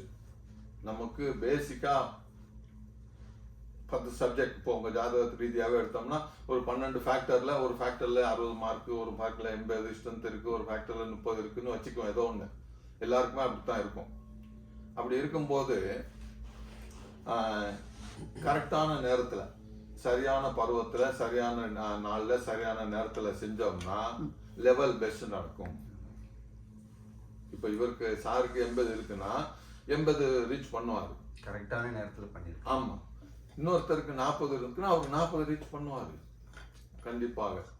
ஏன்னா நம்ம எல்லாருக்குமே தெரியும், நாம் வந்து ஒவ்வொரு நிலையில் ஒவ்வொருத்தங்க இருப்போம். அந்தந்த நிலையில் நல்லபடியாக அமைதியா எடுத்துக்கிட்ட காரியத்தை நல்லபடியா சக்சஸ்ஃபுல்லா பீஸ்ஃபுல்லா செய்யக்கூடிய ஒரு வாய்ப்பை அந்த இயற்கை அமைப்பு உருவாக்கி தரும். அதுதான் சூரிய சந்திர சக்தின்னு நான் ஆரம்பிச்சேன். அந்த வகையில தான் அந்த திதிகள் முதல்ல வாரம், திதி, நட்சத்திரம், யோகம், கரணம்னு சொல்லுவோம். அதை பெரியவங்க அனைத்துமே ரொம்ப பிளான் பண்ணி தான் அது அவ்வளவுலயுமே பாத்தீங்கன்னா திதியே எடுத்து பாத்தீங்கன்னா அவ்வளவு திதி, அமாவாசை திதி எடுத்தோம்னா சிவனாலய விசேஷங்களா இருக்கும், நிறைய பித்ருக்கள் விசேஷமாவே இருக்கும். பௌர்ணமி எடுத்தோம்னா அவ்வளவு பெருமாள் கோவில்லையும் விசேஷம் இருக்கும். அந்த மாதிரி இப்போ பௌர்ணமியிலே சிறப்பான சில நாட்கள் அமைப்பு இயற்கை, திரும்பவும் நான் வர்றேன், இயற்கை அங்க வரும். சித்ரா பௌர்ணமி முதல்ல எடுத்தோம்னா சித்ரா பௌர்ணமி. காரணம் என்னன்னா சூரிய சக்தி, சூரிய பகவான் கூட வச்சுங்க, சூரிய சக்தி உச்சமான நிலையில் இருந்து பௌர்ணமி ஏற்படுவதனால 12 பௌர்ணமி நம்பர் 1 பௌர்ணமி வந்து சித்ரா பௌர்ணமி. இப்ப நான் இதே என்ன செய்வேன்னா ப்ரெடிக்ஷனா சொல்லும் போது, தந்தை மூலமாக அனுகூலம் இல்லை அல்லது தந்தை எங்க அப்பா மூலமாக எனக்கு இது இல்லைன்னா நான் சித்ரா பௌர்ணமிக்கு நீங்க ஒரு சொல்லுவேன், அது என்ன செய்யணுங்கிற விஷயத்த சொல்லுவேன். அடுத்த ரொம்ப பிரமாதமான பௌர்ணமின்னா கார்த்திகை மாதம், பெரிய கார்த்திகை. அது சந்திரன் உச்சமாக இருந்து ஏற்படக்கூடிய பௌர்ணமி. அதனால தாய் வழி அல்லது மனோநிலை அந்த மாதிரி உள்ள அமைப்புக்கு அது ரொம்ப பிரமாதமானது. அடுத்ததா பாத்தீங்கன்னா ஐப்பசி மாத பௌர்ணமி, அன்னாபிஷேக நாள் கேள்விப்பட்டிருப்போம். அன்னைக்கு சிவனாலய அனைத்திலும் அன்னத்தை அபிஷேகமாக செய்வாங்க. யாரெல்லாம் தந்தை வழி மூலம் அல்லது கர்ம வினை பாரம்பரியமா ஒரு டிஸ்டர்பன்ஸ் இருக்குது, அதே மாதிரி ஹெல்த் டிஸ்டர்பன்ஸ் இருக்குது அப்படின்னா அவங்கெல்லாம் அந்த அன்ன அபிஷேகத்துல கலந்துக்கிறது, அதுல உள்ள தன்மைகளை செய்வது, நல்ல பாசிட்டிவ் வைப்ரேஷனை உருவாக்குனா அற்புதமான ஒரு நல்ல அமைப்பாக மாறும். இதெல்லாம் இயற்கை. அதே மாதிரிதான் அடுத்தது பாத்தீங்கன்னா வைகாசி பௌர்ணமி, வைகாசி விசாகான்னு சொல்லுவோம். சந்திரன் நீசம் பெற்று பலம் இழந்து பௌர்ணமியினால் பலம் பெறுது. அப்போ யாரெல்லாம் மனநிலை பாதிப்பு, யாருக்கெல்லாம் மனநிலை, மனம் சம்பந்தமா நிம்மதி இல்லை, பிரச்சனை, டென்ஷன் அல்லது மென்டலி ஓரி அல்லது இன்னும் அடுத்த லெவல் மனநிலை பாதிப்பு என்ன இருக்குதோ அவங்க எல்லாம் அந்த நாள்ல தேர்ந்தெடுத்து செய்யும் பொழுது அதாவது நான் சொல்றது இறை வழிபாடுகள் செய்யும் பொழுது கண்டிப்பாக அதுல இருந்து மீண்டு வரலாம். இதெல்லாம் இயற்கை, இதுல எந்த விதமான இதெல்லாம் இல்லை. இந்த மாதிரி பல விஷயங்கள் இப்போ நம்ம இதுல சொல்றோம் பாத்தீங்களா. இப்போ நம்ம தியானம், சிவராத்திரி பெஸ்ட். ஏன் அப்படின்னு சொன்னோம்னா மாசி மாதம் வரக்கூடிய சதுர்த்தசி திதி, அது ஜோதிடம் குறைந்தபட்சம் தெரிந்த நண்பர்களுக்கு அது புரிஞ்சிடும். சனி பகவானுடைய ராசியான கும்ப ராசியில சூரியனும் சனி பகவானுடைய மற்றொரு ராசியான மகர ராசியிலும் சந்திரன் வரும் காலம். அப்படின்னா என்னன்னா சன்ரேஸும் சரி, மூன்ரேஸும் சரி, சூரிய சக்தியும் சந்திர சக்தியும் அன்னைக்கு பாய்சனாக மாறும். அந்த சக்தி நமக்கு ஆகையினால தான் ஃபுட்டு அன்னைக்கு சாப்பிடாதீங்க, விரதம் இருங்க, வெளியே சுத்தாதீங்க, கோயிலுக்குள்ள 5 கால பூஜைன்ற பேர்ல உள்ள கொண்டு உட்காரு. அன்னைக்கு உள்ள நைவேத்தியம் என்னங்க? நைவேத்தியம் சிவராத்திரிக்கு நைவேத்தியம் என்ன? நவதானியம். அதுல இன்னொரு கூடுதல் சிறப்பு இருக்கும். என்னது?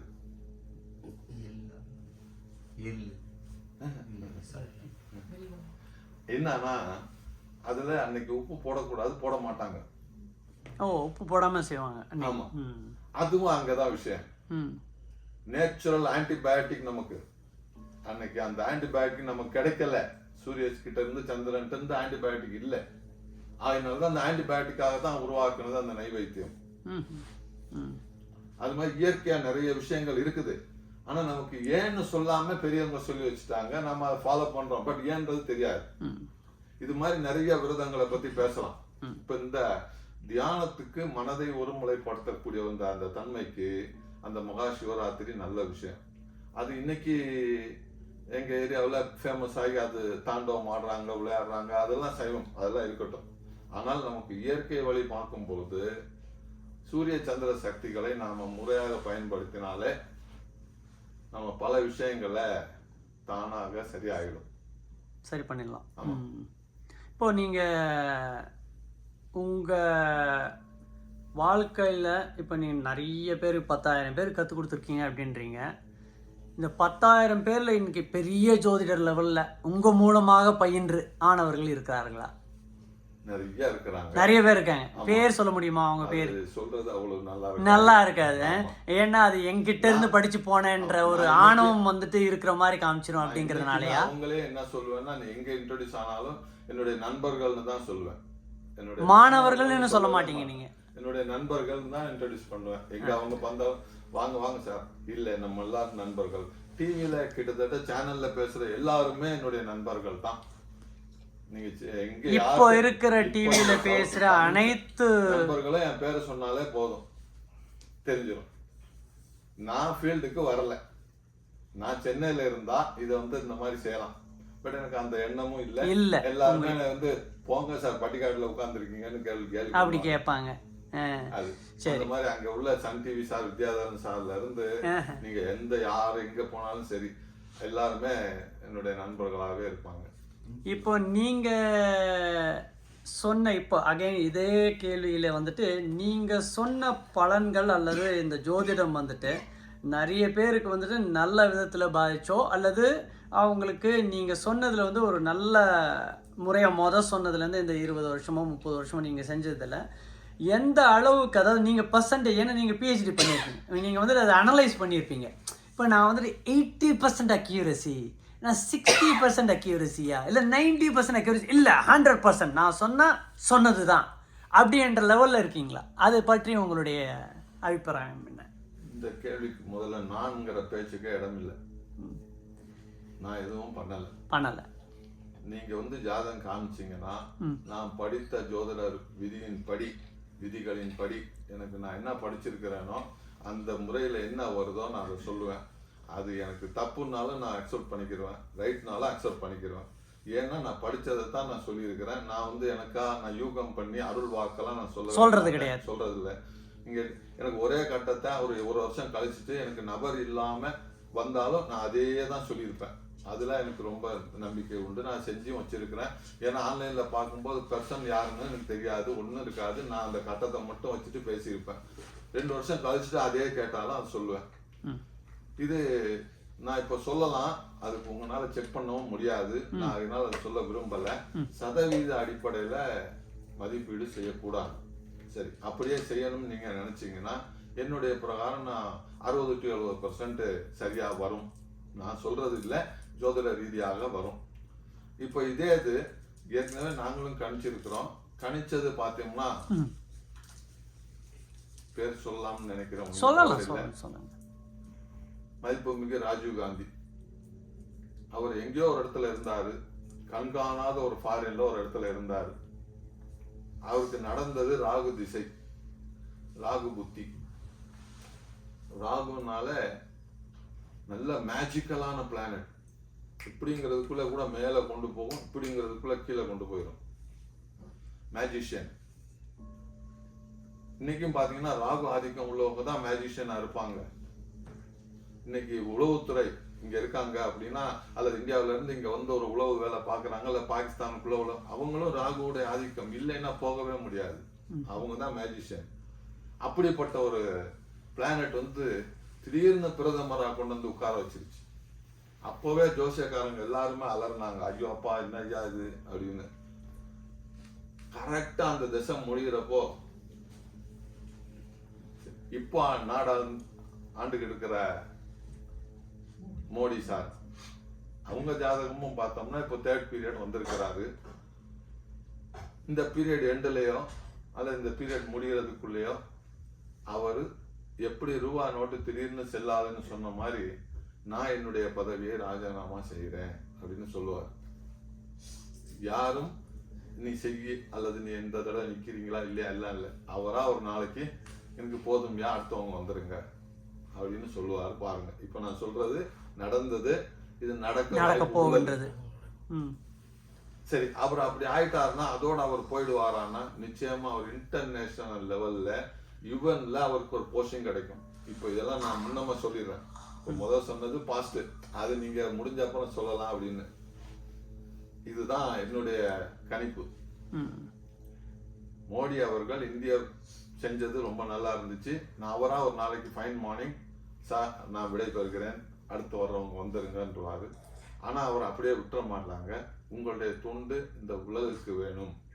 எப்படி நீங்க நம்ம செய்யற இந்த யோகா தியானம் எல்லாம் அவர் வந்து கொண்டு வந்தாரோ அது மாதிரி உலக ரீதியாக அமைதி நாடி நீங்க வந்துருங்க அப்படின்னு வேர்ல்டு லீடர் ஆக்கிடுவாங்க. நீங்க இந்தியாவுக்கு மட்டும் பார்த்தா அது வாங்க அப்படின்னு. இப்போ இது என்னுடைய கணிப்பு. அருமையான கணிப்பு, நல்லா சொன்னீங்க. அடுத்த கேள்வி என்னன்னா, இப்போ எங்க பரம்குரு அப்படின்றப்போ எங்க குரு வந்துட்டு, எங்க குருநாதர் வந்துட்டு பரமஹம்ச யோகானந்தா, அவருடைய குரு வந்து சுவாமி யுக்தேஸ்வரர்ஜி. அவர் வந்துட்டு ஒரு டாக்டரு, ட்ராப் அவுட்டு, ஒரு 1.5 வருடம் 2 வருடம் மெடிக்கல் காலேஜில் படித்து அவர் ட்ராப் அவுட் ஆனவர். ஆனால் இந்த ஜோதிடத்துறையில் பெரிய வல்லுநர் அவர்.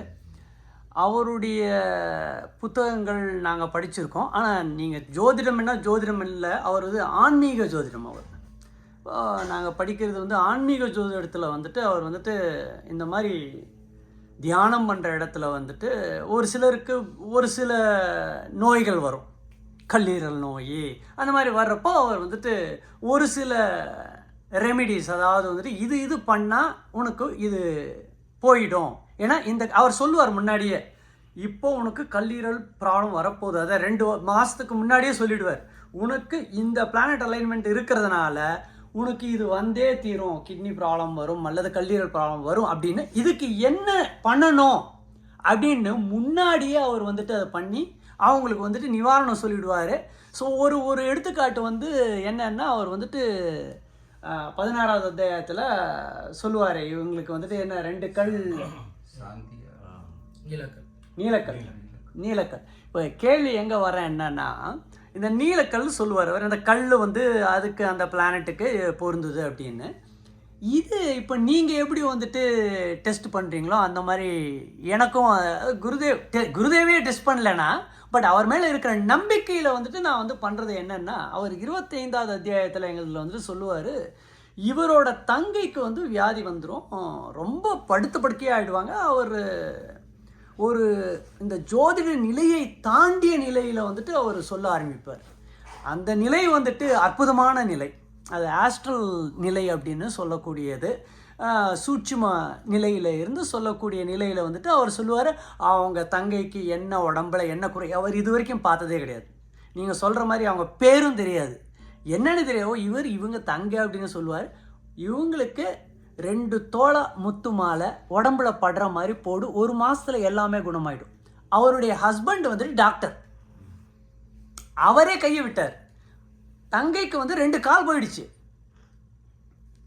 பரமகுரு சொல்கிறாரு, காலும் வந்து திருப்பி அவங்க நார்மலாகிடுவாங்க, சாப்பிட்ற மருந்தெல்லாம் தூக்கி போட சொல்லு, இதை 2த்தையும் போட்டுக்க சொல்லு, நார்மலாக இருக்கு சொல்லு. இது நடந்த உண்மை, ரெக்கார்டு. இதை பற்றி உங்கள் கருத்து என்ன? இந்த கல், இந்த முத்து, இதெல்லாம் வந்துட்டு நீங்கள் வந்துட்டு உங்கள் வாழ்க்கை அனுபவத்தில் நீங்கள் என்ன பார்த்துருக்கீங்க, என்ன அளவுக்கு, அதை பற்றி கொஞ்சம் சொல்லுங்கள். நம்ம எல்லாருமே நவகிரக கலவைகள் தான். சூரியன்லேருந்து சூரியன் முதலாக சூரியன், சந்திரன், செவ்வாய், புதன், குரு, சுக்கிரன், சனி, ராகு, கேது. ஆமாம், இந்த எல்லா கோள்களுடைய தாக்கங்கள் நம்ம எல்லாருக்குமே இருக்குது. ஆனால் ப்ரொப்போர்ஷன் மாறி மாறி இருக்குது. ஒவ்வொருத்தங்களுக்கு சூரியனுடைய சக்தி கூடுதலாக இருக்கும், அல்லது ஒவ்வொரு கிரகத்தின் சக்தி கூடுதலாக இருக்கும். அதில் எது முதன்மையாக இருக்கோ அது வெளிப்பாடாக இருக்கும். இப்போ இதுல இருந்து சித்தர்கள், மகரிஷிகள், மகான்கள் எல்லாம் யோசிச்சாங்க, நாம் எல்லாருமே நவகிரக கலவைகளாக இருக்கிறோம் அப்படின்னா, முழுமையாக சூரிய சக்தியை சேமிச்சு வச்ச கிரகம், சேமிச்சு வச்ச தானியம் எது, ரத்தனம் எது, உலோகம் எது, சந்திர சக்தி சேர்த்து வச்ச இது மாதிரி ஒவ்வொரு கிரகத்துக்கும் உள்ளதான் அவங்க ஆய்வு பண்ணும்போது கிடைச்சது தான் ரத்தனங்கள்ல சூரியன் அப்படின்னு சொன்னோம்னா, நம்ம சூரியனுக்குள்ள கல்ல போடுறோம் இல்லையா, சூரியனுக்கு என்ன சொல்றோம் நம்ம ஜெனரலா, மாணிக்க கல். அப்போ அந்த மாணிக்கம் என்ன செய்யுதுன்னா, முழுமையாக நம்ம மாதிரி நவக்கிரக கலவைகளை உள்வாங்காம சூரியனுடைய சக்தியை மட்டும் வாங்கி வச்சிருக்குது. முத்து வந்து சந்திரனுடைய சக்தி மட்டும் வாங்கி வச்சிருக்குது. நீலக்கல் சனியுடைய சக்தி மட்டும் வாங்கி வச்சிருக்குது 100%. அப்போ அந்த 100% உள்ள சக்தியை நாம அந்த இப்போ நீலக்கல் போட சொல்றாருன்னா அவருக்கு சனி பகவான் வீக்கா இருக்குது. அப்போ அங்க கல்லீரல் சனி பகவானால ஏற்பட்டிருக்குது. அப்போ மனநிலை சரியில்லை அல்லது கொஞ்சம் உடம்பு பெருக்கணும், முத்து சந்திரனுடைய தாக்கம் தேவைப்படுது அப்படின்னு சொல்லிட்டு அதை தேர்ந்தெடுத்து நாம கொடுக்குறோம். கொடுக்கும்போது அவங்க போட்டுக்கிறது நாம இந்த விரல்ல போடுறோம். பொதுவாகவே இந்த விரலை மோதிர விரல்னு சொல்லுவோம். இதுல உள்ளடக்கின சக்தி என்னன்னா நம்ம உடம்புல இருந்து எல்லா ரேஸும் இந்த வழியா உள்ள வாங்குதுன்னா இந்த இது வாங்குறது தான் சூரிய மேடு, சூரிய சக்தி.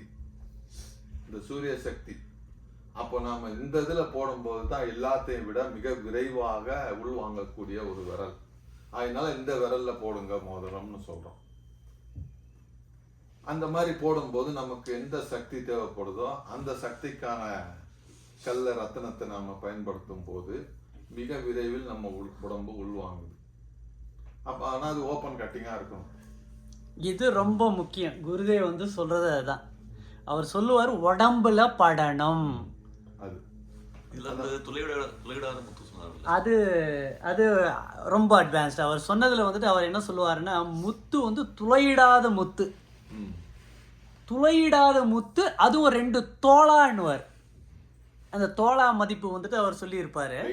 வெயிட் அந்த அந்த அளவு இருக்கிறது வந்துட்டு 2 தோளா இருக்கிறது வாங்கி போடுங்க, துளையிடாதது அப்படிங்கிறது. துளையிடும் போது எதுல வச்சு துளையிடுவோம்? ஒரு இரும்பு ஊசி. அங்க சனி பகவான் உள்ள வந்துடுவாரு. அதெல்லாம் மைன்யூட்டா இருக்குது. அதனால அங்க சனி பகவான் வரக்கூடாது. அதனால அந்த துளை இருக்கக்கூடாது. இப்போ 9 கண்ணு வச்சு மோதிரம் போடுறாங்கல்ல, 9 கண்ணு வச்சு நவகிரகம் எல்லா வந்துருமா அதுல? இப்போ எல்லா சக்தியும் அதுல இருக்குது. ஓகே, அது எல்லா சக்தியும் இருக்குது, எல்லாம் பேலன்ஸா வருது. இது ஆண்களுக்கும் பெண்களுக்கும் சேமா இருக்கும். எல்லாம் சமம். ஏன்னா மோதிரங்கள் வந்து சில ஆண்களுக்கு ரைட்டு, பெண்களுக்கு இல்ல எல்லாருக்கும் ஒண்ணுதான். எல்லாருக்கும் ஒண்ணுதான். ஒரு சிலருக்கு மிடில் ஃபிங்கர்ல கூட போகணும்னு சொல்லி சொல்றாங்க. அது மிடில் ஃபிங்கருக்குன்னா அது வேற ஆயிடும். அது அதுக்கு தேவைப்படும் போது மட்டும் பயன்படுத்தணும். ஆனா 99% பண்ணக்கூடாது. அதே மாதிரிதான் குரு பகவானோட நீலக்கல் போடுறவங்க வந்து அந்த என்ன சனி தேசிய சனி தான், சனி பகவான் இங்கதான் இருக்கு, அதனால இதை போடுங்க அப்படின்னு சொல்றாங்க. எந்த இதா இருந்தாலும் சூரிய மேடு தான் உள்வாங்கிறதுல சிறப்பானது. ஜெனரல் ஆடியன்ஸ்க்கு இல்ல அவர் இப்போ இது என்னன்னா எங்களை பொறுத்த வரைக்கும் இப்போ நீங்க அற்புதமா வந்து விளக்கம் சொன்னீங்க. இந்த ஊசி அதை துளையிடுறது வந்துட்டு சனி பகவான் போறதுனால அவர் சொன்னார்ன்றதை வந்துட்டு உங்க மூலமா இன்னைக்கு வந்து அறிஞ்சது ரொம்ப சந்தோஷமா இருக்கு. அது வந்து ரொம்ப முக்கியமானது. இப்போ நான் வந்துட்டு உண்மையை ஒரு நீங்கள் எப்படி வந்து எக்ஸ்பிளைன் பண்ணுறீங்களோ அந்த மாதிரி வந்து நாங்களும் வந்துட்டு இது செஞ்சு பார்ப்போம். இது உண்மையே அவர் குருதேவ் சொன்னதில் வந்து நாங்கள் அகைன் வந்துட்டு அவரை டெஸ்ட் பண்ணலை. ஏன்னா அவர் ஞானி, அவர் வந்துட்டு ஒரு அற்புதமான ஞானி. அதுவும் அறிவியலில் வந்துட்டு அவர் எழுதியிருக்கிறது மாதிரி வந்துட்டு அவர் நீங்கள் சொல்கிற மாதிரி சூரியக்கலை சந்திரக்கலை அவர் விளக்கம் அவரை புரிஞ்சிக்கிறது வந்துட்டு அவ்வளோ ஈஸியில் அவர் மகா ஞானி அவர். அப்போது அவர் சொன்னபடி வந்துட்டு இப்போ என் வீட்டில் வந்துட்டு இந்த மாதிரி ஒரு காலில் வந்துட்டு அவங்களுக்கு பிரச்சனை வந்தது. இப்போ அதுக்கு வந்துட்டு என்ன தீர்வு அப்படின்னு பார்க்குறப்போ டாக்டர்கிட்ட பார்க்குறோம், அதெல்லாம் பண்ணுறோம், இதெல்லாம் பண்ணுறோம். பட் குருதேவ் சொன்னதை வச்சு நானும் வந்துட்டு அந்த முத்து, துளையிடப்படாத முத்து, அவர் சொல்லுவார் அது வந்து உடனே இம்பேக்ட் ஆகாது, 1 மாதம் ஆகும். நீங்கள் வந்து அதை போட்டாலும் உடனே எல்லாம் இது மருந்து மாதிரி இல்லை, இது டைம் எடுத்துக்கும். ஒரு மண்டலம்னு சொல்லுவோம், 48 நாள் அந்த மாதிரி ஆன பிறகு தான் அதனுடைய இம்பேக்ட் இருக்கும் அப்படின்னு அவங்கள சொல்கிறேன். இருக்காங்களா இங்கே? இருக்காங்க. அவங்க உங்களுக்கு நீங்கள் போட்டுக்கிட்டு இருக்கிறதுனால நீங்கள் என்ன உணர்றீங்க? அதனால் வந்துட்டு ஏதாவது நீங்கள் இருக்கிற மாதிரி உணர்ந்து இருக்கீங்களா? இல்லை உங்கள் இது சொல்லுங்கள், அவர் கேட்கட்டும். இப்போ அவங்க போட்டிருக்காங்க பாருங்கள், அந்த முத்து மாலை வந்துட்டு போட சொன்னது வந்துட்டு அதனால தான். அது உடம்புல படுற மாதிரி துளையிடப்படாதது. அதுவும் அவர் சொல்லுவார் ஒரு பர்டிகுலர் செயற்கை முத்து அல்ல, ஆமா, இயற்கை முத்து வேணும். இந்த இயற்கை முத்து அவ்வளோ எளிதாக கிடைக்காது. அது நம்ம இப்போல்லாம் முத்துலாம் ரொம்ப சீப்பு. பட் அந்த இயற்கை முத்தை வந்து அதுவும் குறிப்பிட்ட இடத்துல இருந்து அதை எடுத்துருக்கணும். அவ்வளவும் சொல்லுவார் அவர். இந்த விதத்தில் நீங்கள் எடுத்து இந்த மாதிரி பண்ணீங்கன்னா இந்த மாதிரி போகும் அப்படின்னு நீங்கள் சொல்லுங்கள். இப்போ நானும் வீட்லேயே என்ன பண்ணணுமோ பண்ணிட்டு தான் இருக்கேன். டாக்டர்கிட்ட போயாச்சு, காமிச்சாச்சு. குறைஞ்ச மாதிரி இருக்கும், திரும்பி வரும், குறைஞ்ச மாதிரி இருக்கும், திரும்பி வரும். அப்புறம் இது போட்ட பிறகு ஒரு என்ன சொல்றது, ஒரு அதாவது குறையிறது கூடுறதுலாம் இல்லாம ஒரு இது சீரியஸா குறைஞ்சிட்டே வருது. இப்போ ரொம்ப நல்லா குறைஞ்சிருச்சு. இது வலி ரொம்ப நல்லா குறைஞ்சிருச்சு. என்னோட activities coming back again, back to normal. முத்துன்னு நீங்க சொல்றது பற்றி சொல்றேன். சொல்லுங்க. இது நான் சொல்லல, வேத காலத்திலேயே வேதத்துல கூட இருக்குது. அது சுவாதி நட்சத்திரம் உச்சி வானில் ஜொலிக்க பெய்யும் மழையில் விளையுமா முத்து அப்படிம்பாங்க. சுவாதி நட்சத்திரம் வந்து உச்சி வானில ஜொலிக்கணுமா, அந்த நேரம் மழை பெய்யணுமா, அந்த மழையில அந்த ஒரு சொல்லி அந்த நீர் வந்து அங்க அந்த இதுல போறதுதான் அங்க முத்து வந்து விளையுமா. அப்ப அந்த அளவுக்கு ஒரு அமைப்பான ஒரு சூழல் இருந்தால் மட்டுமே அது இயற்கையான முத்து அப்படின்னு சொல்றோம். அந்த மாதிரி இயற்கையில நடந்தால்தான் இயற்கையாவே இருக்கும். நாம செயற்கையா உண்டு பண்றது வேற, அது இயற்கையான அமைப்புங்கும்போது அந்த மாதிரி உள்ளது தேர்ந்தெடுக்கும் போது கண்டிப்பா அதனுடைய தன்மை தரும். முதல்ல முத்துன்னொன்னே சந்திரன். சந்திரன் நீங்க எப்போ உடம்புல வந்துச்சோ உங்க மனம் முதல்ல, நீங்க அது கோளாறு என்னன்றதே வேண்டாம், அதெல்லாம் இல்லை, மனசுல முதல்ல ஒரு தைரியம் பிறக்கும். இது நமக்கு சரியாயிடும். ஏன்னா அவர் தான் மனோகாரகன். இப்போவும் சொல்லுவேன், இங்க எல்லாருமே ஒண்ணு சந்திரன் பலம் மிக்கவர்கள் அல்லது சந்திரன் பாதிக்கப்பட்டவங்க, ரெண்டு பேரு தான் அதை ஒருநிலைப்படுத்துறதுக்காக சேர்ந்திருப்பீங்க. ஒண்ணு பலமானவங்க, இன்னொருத்தங்க சூழ்நிலை, நான் இதை வந்து சரி பண்ணிக்கலாம் அப்படின்றது. அதை நான் ஒரு 2 மினிட்ஸ்ல மட்டும் ஒரு விஷயத்த சொல்லிடுறேன். பொதுவாகவே விதி மதி கதின்னு 3 சொல்லுவோம். விதி மதி கதி அப்படின்னு. விதி, நாம இந்த அம்மா அப்பாவுக்கு தான் பிறக்கணும், இந்த ஊர்ல தான் பிறக்கணும், இந்த நாட்டுல தான் பிறக்கணும், நம்ம கையிலே இல்லை. அதெல்லாம் தானா நடக்குது. அந்த எப்போன்னா வாழ்க்கையின் 3ல் முதல் பகுதி. ஒரு 75 வயசு வச்சுக்கிட்டோம்னா 25 வயசுன்னு வச்சுக்கோங்க, 60னா 20 வயசு. நாம இந்த 20 வயசு வரைக்கும் பார்த்தோம்னா இந்த ட்ரெஸ் தான் போடணும், இதுதான் சாப்பிடணும், இந்த ஸ்கூலுக்கு தான் சேரணும், இந்த காலேஜ், இதெல்லாம் நம்ம கையில இருக்காது. பெரும்பாலும் நம்ம பெற்றவங்க செய்வாங்க. இது விதி, இதை மாற்றவே முடியாது. நெக்ஸ்ட் போர்ஷன் மதி, நாம நம்மளை பார்த்துக்கிற காலம். அது பேரண்ட்ஸ் பார்த்துக்கிட்டது போய் நாம நம்மளை பார்த்துக்கிறோம். அப்போ நாம என்ன நினைக்கிறோமோ அது செய்யறோம். மதி. கதி, வேற வழி இல்லை, இதுதான் என்ன கொடுத்துருக்குதோ அது அப்படியே போய் ஆகணும். நாம பெத்தவங்க கஸ்டடியில நாம இருக்கிறது. அப்ப விதி மதி கதி. இந்த இதுல பார்த்தோம்னா மதி காலத்திலேயே நீங்க இதை தேர்ந்தெடுத்து வந்திருந்தால் ரொம்ப ரொம்ப ரொம்ப சிறப்பான விஷயம். இந்த யோகா, மெடிடேஷன், மோட்ச நிலை, மோட்சத்தை பத்தின வார்த்தைகளே மிகப்பெரியது, அளப்பரியது. அதெல்லாம் கேட்கணும்னா அவ்வளவு எளிமையெல்லாம் இல்லை. நாம போறோம், செய்யறோம், ஜெயிக்கிறோம், அதெல்லாம் அப்புறம். முதல்ல அந்த எண்ணம் வந்திருக்கு பாத்தீங்களா, அது வந்து இந்த விதியின் காலத்தில் இருக்குமானால் ரொம்ப சிறப்பு. மதி சாரி மதி. கதி அப்படின்னு சொல்லக்கூடிய காலத்துலன்னா வேற வழி இல்லை, எப்படியாச்சும் நமக்கு ஒரு தீர்வு வந்துடாதா, அது அடுத்த நிலை. அதனால அந்த வகையில இங்க பார்க்கும் பொழுது எல்லாருமே மதிங்கிற ஒரு நிலையிலே தான் ஒன்று சேர்ந்திருக்கீங்க. ரொம்ப ரொம்ப சந்தோஷமான விஷயம். நல்லாவே பலனும் கிடைக்கும், நற்பலன்களும் கிடைக்கும். இன் ஜென்ரலா ஒரு சின்ன விஷயத்த சொல்லிடுறேன். இதோட பொதுவாகவே மோட்சம்ங்கிற வார்த்தைக்கு பொறுப்பானது நாம வந்து மீனம், கடகம், விருச்சிகம்னு 3 சொல்லுவோம். மோட்சம் அப்படின்னால ம் ஒண்ணு அந்த 3லயாச்சும் ஒரு ராசியில இருப்பீங்க நீங்க, ம் இல்லைன்னா அந்த 3ல ஒரு இதுல லக்னம் ஆச்சும் உங்களுக்கு அமைஞ்சிருக்கும். எல்லாருக்கும் இங்கே வந்துருக்கிறவங்க எல்லாருக்கும். விருச்சிகம், மகரம், இருக்கு பையன். இருங்க. மீனம், கடகம், விருச்சிகம். அங்கிள் எனக்கு ஒரு கொஸ்டின், முக்கியமான கொஸ்டின். மேபி நீங்கள் பிஹெச்டிலாம் பண்ணியிருக்கீங்க, இது மேபி டம் கொஸ்டினாக கூட இருக்கும். என்ன கொஸ்டின்னா, நான் நீங்கள் கேட்டோன்னே என்னோட ராசி கேட்டீங்க இல்லையா, எனக்கு தெரியாதுன்னு சொன்னேன். ஏன்னா நான் சின்ன குழந்தையா இருந்து வரும்போதெல்லாம் எனக்கு வந்து ஏப்ரல் மாதம் பிறந்ததுனால எங்கள் அம்மா வந்து இந்த ஆடு இருக்கிறது மேஷம் அப்படி சொல்லியே இது பண்ணாங்க. ஆஃப்டர் மேரேஜ் வந்து ஒய்ஃப்டை கேட்கும்போது அவங்க எனக்கு வந்து கடகம்னு சொல்லுவாங்க. ஸோ எனக்கு ஒருத்தருக்கு வந்து எனக்கு என்ன தெரிஞ்சுக்கணும்னா, நான் ஒருத்தருக்கு 2 ராசி இருக்க முடியுமா, இல்லை அது எதை பேஸ் பண்ணி, பிறந்த நேரமா இல்லை மாதமா? நம்ம இவ்வளவு நேரம் வந்து பொதுவான விஷயங்களை டிஸ்கஸ் பண்ணியிருக்கிறோம். நீங்க இப்போ உங்களுடைய தனிப்பட்ட விஷயத்தை கேட்டிருக்கீங்க.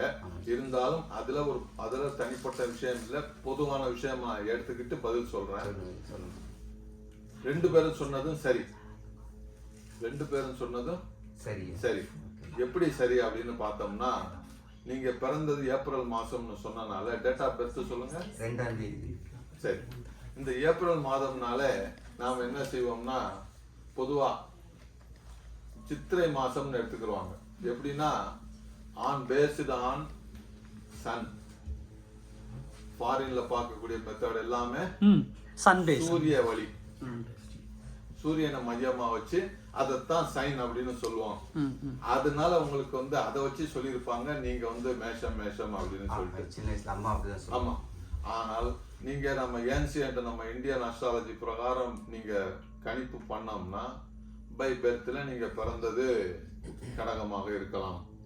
அந்த பெர்த் டயத்தை வச்சு உங்க மிஸ்ஸஸ் பார்த்துருக்கலாம், அதை வச்சு சொல்லியிருக்கலாம். அதனால அது வந்து நீங்க எடுத்துக்கிற வேண்டியது இல்லை. 2மே இதுதான். நீங்க சன் பேஸ்டு மந்த்லி பேஸ் உள்ள ப்ரெடிக்ஷன்ல பாக்குறீங்கன்னா அதை ஃபாலோ பண்ணிக்கிங்க. இல்லை ஏன்சியன் மெத்தட்ல நான் இந்தியன் மெத்தட்ல போறேன் அப்படின்னா நீங்க அதை எடுத்துக்கலாம். 2க்குமே ப்ரெடிக்ஷன் உண்டு. இப்போ ப்ரெடிக்ஷன் இது வேண்டாம், நாம இப்போ பொதுவான ஒரு இதுல போயிட்டு பொது இருக்கோம். இதுல இது பண்றோம். வேற யாருக்காவது கேள்விகள் இருக்கா? பொதுவான கேள்விகள்.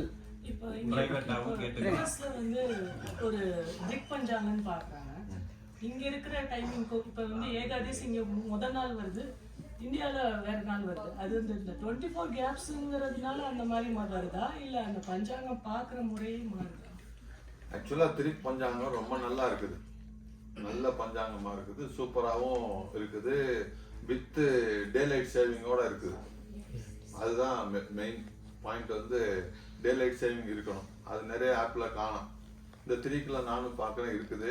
பட் சில விஷயங்களை வந்து அவங்க கூட முடியலை. என்னன்னு சொல்றேன் நான், பிறகு உங்க கொஸ்டினுக்கு வந்துடுறேன். இன்னைக்கு தேதிக்கு நீங்க திரிக் பஞ்சாங்கம் பாத்தீங்கன்னா எல்லாம் போட்டுட்டு கீழே மரண யோகம்னு இருக்கும். என் பொண்ணு சரி, எல்லாரும் சரி என்கிட்ட மோதுறாங்க, நீங்க நாள் வச்சிருக்கீங்க அப்படின்னு. ஏன்பா என்னப்பா, நான் என்ன அந்த அளவுக்கா இருப்பேன்? நேத்து மாசப்பிறப்பு, ஆமா, அதனால அது வேணான்ட்டேன். நேத்து நாள் ரொம்ப நல்லா இருக்குது, ஒன்லி மாசப்பிறப்பு. அப்ப அந்த சூரியன் வந்து இன்னும் ஆடியில இருக்காரா ஆவணியில இருக்காரான்றது அந்த ஜங்ஷன்ல இருக்கும், வேண்டாம், அந்த 1 டிகிரி கிராஸ் ஆகட்டும்னு நான் மறுநாள் எடுத்தேன். இன்னைக்கு திருவோண நட்சத்திரம், சௌபாகிய யோகம், அற்புதமான சௌபாக்கியம், அனைத்தும் சுபம். இதெல்லாம் வச்சுதான் நான் இன்னைக்கே தெரியும், நான் இங்க வர்றதுக்கு முன்னாடியே எனக்கு இன்னைக்கு ஒண்ணும் இல்லை, எல்லாமே பீஸ்ஃபுல்லா இருக்கும் அப்படின்னு. சௌபாக்கிய யோகம் எல்லாருக்குமே, எனக்கு மட்டும் இல்லை, நான் ஃபீல் பண்றேன், உங்களுக்கும் கூட அப்படி அமையும். அது அந்த சௌபாகிய யோகத்துக்கு பிறகு அமிர்த யோகம் இன்னைக்கு. ஆனா இது வந்து என்னன்னா, இந்த யோகம் எதை வச்சு பிக்ஸ் பண்றோம்னா, நட்சத்திரமும் வாரத்தையும் வச்சு பிக்ஸ் பண்றோம். திருவோணமும் ஞாயிற்றுக்கிழமை சேருமானால் அது அமிர்த யோகம். அது வந்து எனக்கு என்கிட்ட உள்ள சார்ட்ல எனக்கு தெரியும். ஆனா பஞ்சாங்கத்துல அவங்க இந்தியன் பஞ்சாங்கத்தை மாடிஃபை பண்ணி செய்யும் போது இந்த திருவோணம் அங்க திங்கள் வருது, மரண யோகம், அதை இங்க மரண யோகம் போட்டான். இப்ப நானால அதை வந்து விடுமா, நான் தான் சொல்றேன்ல அப்படின்னா இங்க உனக்கு என்ன சொல்லும். அதனால அவங்களுக்கு ஒரு டவுட் இல்லை, நீங்க என்ன எங்களுக்கு தப்பா வழிகாட்ட போறீங்க அப்படின்னா அவங்க சந்தேகமே பட மாட்டாங்க. சும்மா உள்ளால யாராச்சும் பார்த்தா கேட்பாங்க. இப்போ உங்க கொஸ்டினுக்கு வந்துடலாம். ஒரு திதியோ அல்லது ஒரு கார்த்திகைன்னா கார்த்திகை நட்சத்திரமோ, எப்படின்னா ஒரு குறிப்பிட்ட நேரத்தில் தொடங்கி மறுநாள் ஒரு நேரத்தில் முடியுதுன்னு வைங்க. சூரிய உதயத்தில் என்ன திதி இருக்குதோ அதைத்தான் எடுத்துக்கணும். சூரிய உதயத்தில் 3 நாளிகை இருக்கணும். அது சூரிய உதயத்தில் எந்த திதி இருக்குதோ அல்லது எந்த நட்சத்திரம் இருக்கோ அதுதான் அன்றைய திதி, அன்றைய நட்சத்திரம். சூரிய உதயம்னா 6 மணி அந்த மாதிரி அந்த மாதிரி. இப்போ அங்க இப்போ நீங்க சொன்ன மாதிரி என்ன ஆகுதுன்னா, இந்தியாவில் இருக்குது இன்னைக்கு காலையில வச்சுக்கோங்க, இந்தியாவில் காலையில மதியத்துக்கு ஒரு நட்சத்திரம் தொடங்கி மறுநாள் மதியம் முடியுது. அங்கிருந்து ஒரு -10 hours அப்ராக்சிமேட்டா பண்ணும்போது இங்க காலையிலே இங்க வந்துடும். வந்தது வரும்போது நாம வந்து இங்க முன்னாடி வச்சுக்கிறோம், அவங்க மறுநாள் அங்க வச்சிருப்பாங்க. ஏன்னா அவங்களுக்கு அந்த சன்ரைஸ் அப்ப அந்த நட்சத்திரம் இல்லை, மறுநாள் சன்ரைஸ் அப்ப இருக்குது. அதனால அதை அவங்க ஃபாலோ பண்ணி ஆகணும். இங்க வந்து மறுநாள் சன்ரைஸ்ல அது இல்ல, அப்ப இது அட்வான்ஸ் ஆயிடும். இதே நேரத்துல உல்டாவா மாறும்போது இங்க பின்னடிக்கும், அங்க இன்னைக்கு வந்துடும், மறுநாள் இங்க வரும். அங்கதான் அஹெடா இருக்கும். டைம் வந்து அங்கதான் இந்தியால தான் அஹெட். ஆமா, அதனால எப்பவுமே அவங்க தான் முன்னாடி. அது எப்படி மாறும்ன்றத நீங்க சொல்றீங்க, அதாவது ஃபிளிப் ஆகுமா, அதாவது இங்க முன்னுக்கு பின்னாகுமா? ஆமாங்க, அது நான் சொல்ற திதி அப்போ மாறாது. மித்த பாத்தீங்கன்னா இப்போ ஆடி வெள்ளியா மித்த விஷயங்கள் எடுக்கும் போது மாறும். திதி வைக்கும் போது இங்க அட்வான்ஸ் வரும், நட்சத்திரம் வரும்போது அட்வான்ஸ் வரும். ஒரு சில ஃபேக்டர் நேரத்துல மாறும். அது என்னன்றது டக்குன்னு எனக்கு சொல்ல அந்த மெமரியில வர மாட்டேங்குது. என்ன ஃபங்க்ஷன்றதை நான் சொல்லிடலாம். அது 90% 95% வந்துட்டு முன்னுக்கு வரும், நம்ம இங்கே வந்துட்டு பின்னாடி இருக்கும். அதனால வந்துட்டு இதை ஃபாலோ பண்ணுறது, அந்த விதத்தில் ஃபாலோ பண்ணுறது நம்ம கரெக்டாக தான் பண்ணிக்கிட்டு இருக்கோம். ஆமாம். இப்போ கம்ப்யூட்டர்ல கணிக்கிறாங்க இல்லையா, கம்ப்யூட்டர்ல கணிக்கிற எந்த அளவுக்கு அது வந்து அக்யூரசி இருக்கும் அதுல. சூரிய உதயம் இப்போ ஜாதகம் எல்லாம் கம்ப்யூட்டர்ல கணிக்கிறாங்க இல்லையா, அதெல்லாம் அக்யூரசி. அது என்ன வந்து சன்லைட் டேவிங்ஸ் எல்லாம் இதெல்லாம் இருக்குதான்னு பாத்துக்கிறோம்.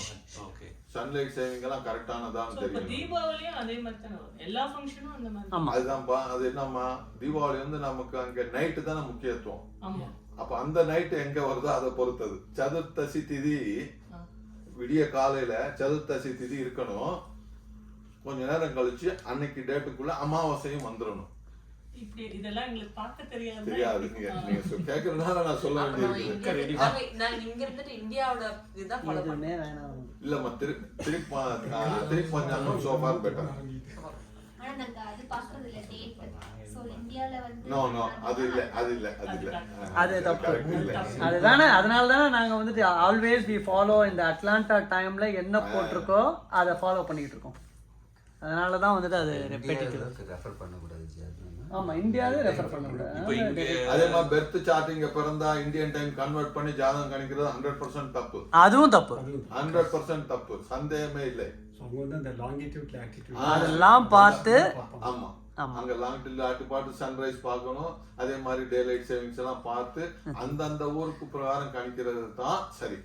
சரி, ரொம்ப ரொம்ப சந்தோஷம்.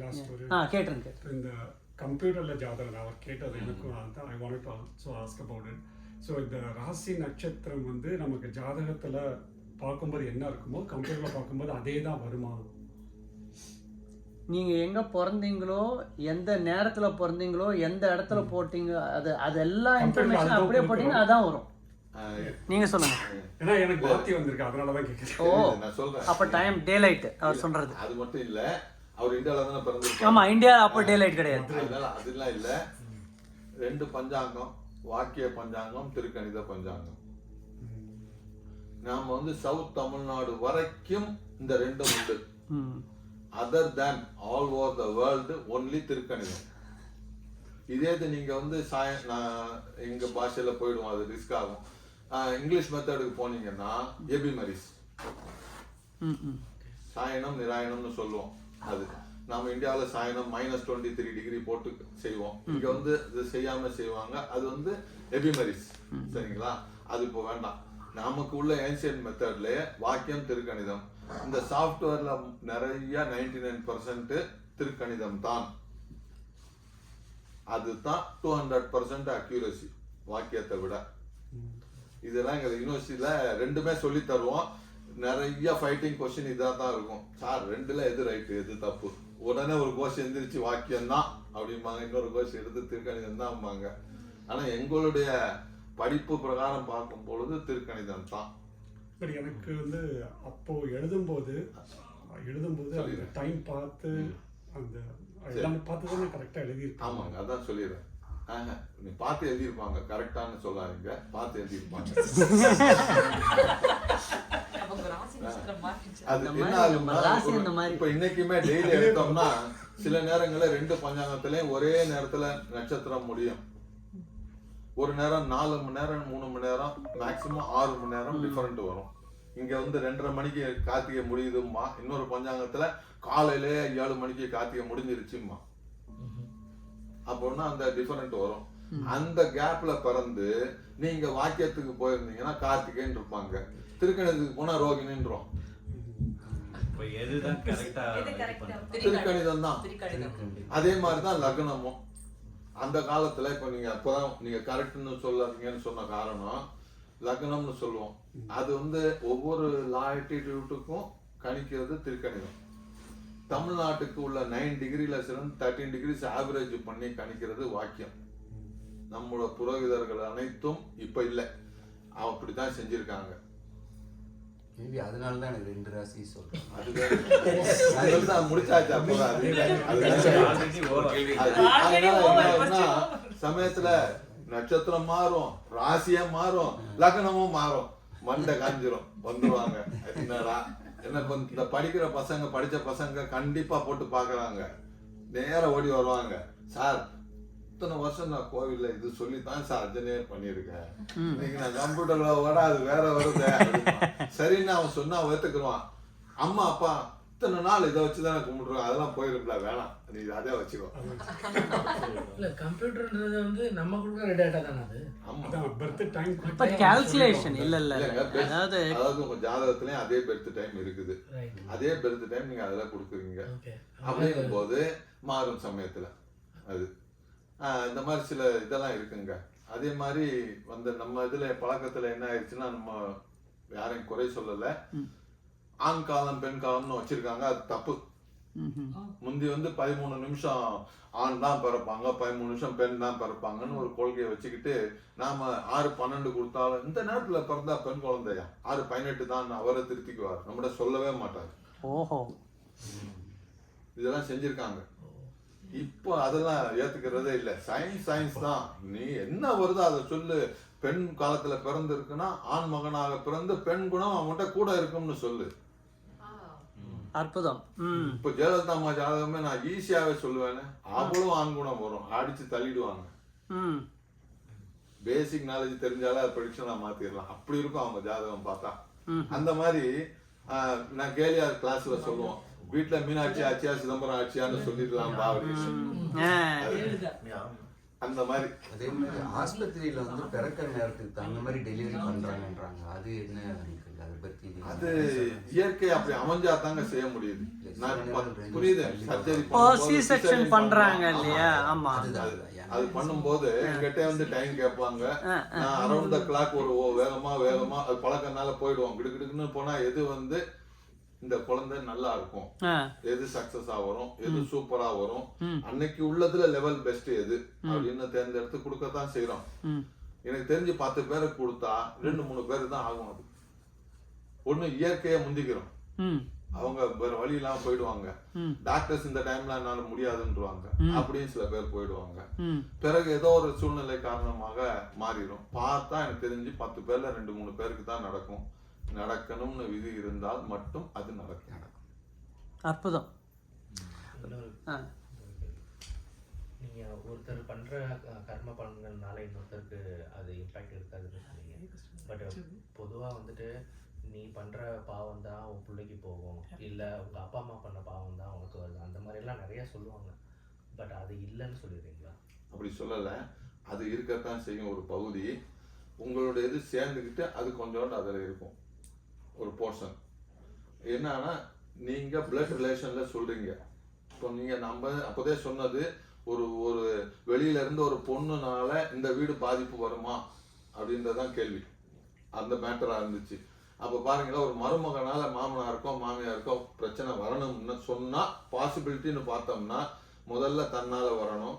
இப்போ கணவர்னா இல்லைன்னா அடுத்ததான் தன் மனைவினால வரணும். பிறகு தான் பெத்த குழந்தைங்கனால வரணும், அதுக்கு பிறகு மருமகள்னால வரணும். இந்த பக்கம் அப்போ பாருங்க எத்தனை பேரை தாண்டி தான் அந்த ஜாதகம் வரணும் அங்கே வேலை செய்ய.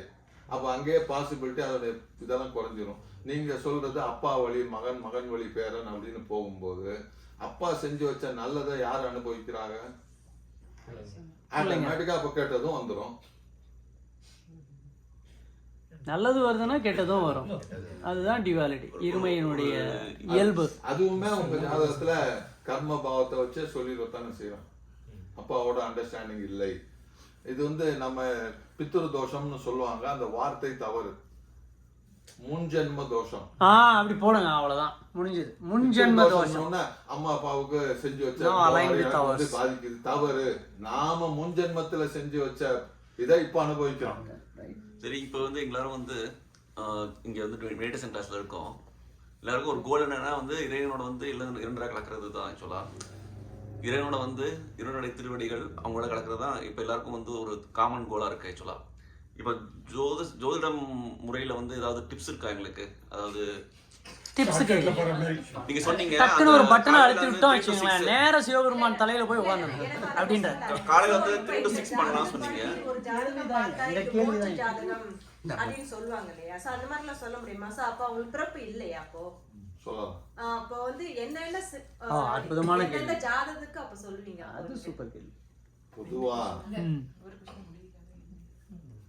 நம்ம ஜோதிட ரீதியாக மோட்ச பாவம்ன்றது 12ஆம் பாவம்னு ஒரு உண்டு. 12 கட்டம் இருக்கும்.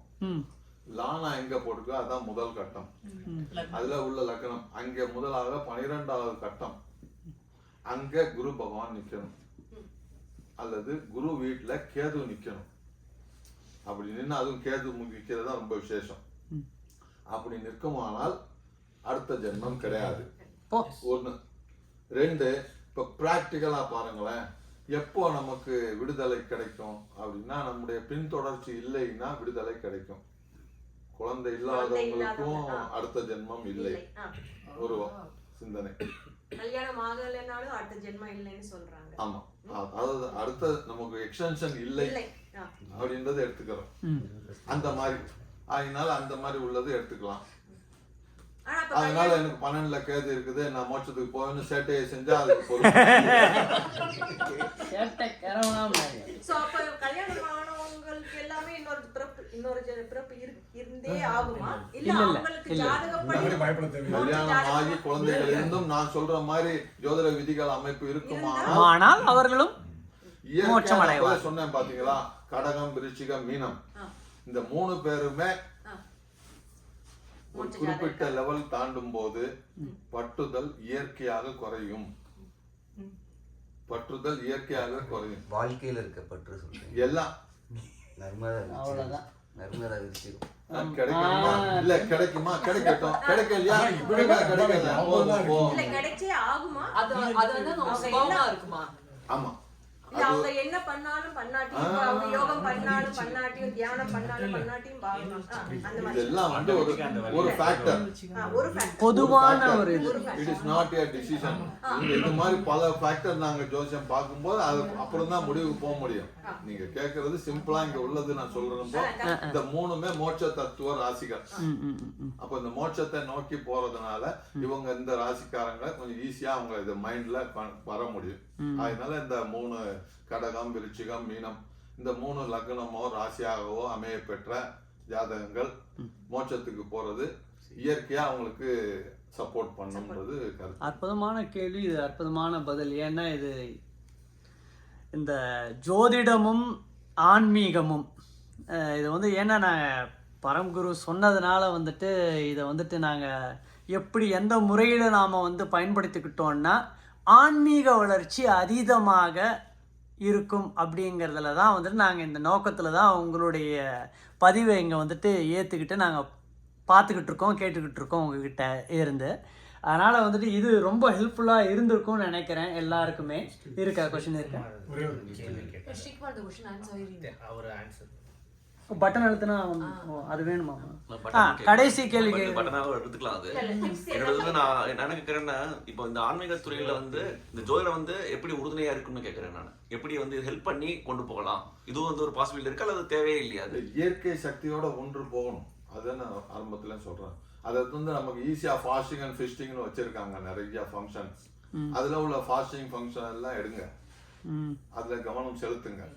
மோட்சத்துக்கு தானா இயற்கை நமக்கு வழி கொடுக்கும். So, அது என்னன்னா அது நிறைய இருக்குது. ஒண்ணு ஹைலைட்டா நான் சொல்லணும்னா கந்த சஷ்டி. சஷ்டி விரதம் தான் தலையாய விரதம். அனைத்து விரதங்களே தலையாய விரதம் கந்த சஷ்டி விரதம் தான். அதுக்கும் லாஜிக் எல்லாமே நான் சொல்ற எதுவுமே இயற்கைக்கு முரண்பாடா நான் பேசவே மாட்டேன். எனக்கு அதுதான் இயற்கையோட ஒன்றி போவீங்க.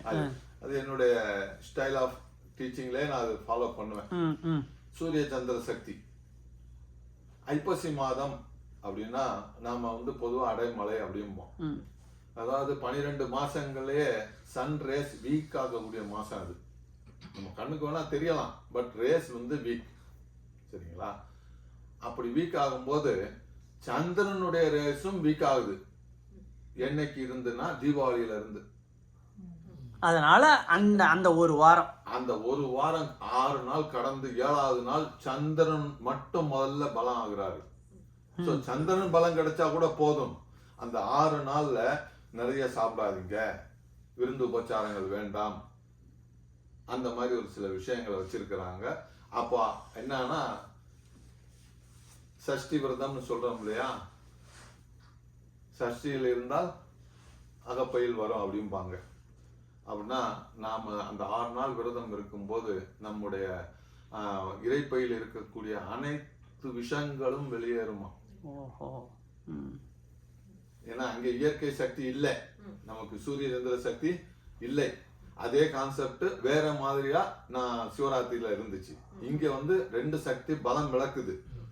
அதனால நாம சாப்பாடெல்லாம் குறைக்கும் போது உடம்பு சேஃப்டி.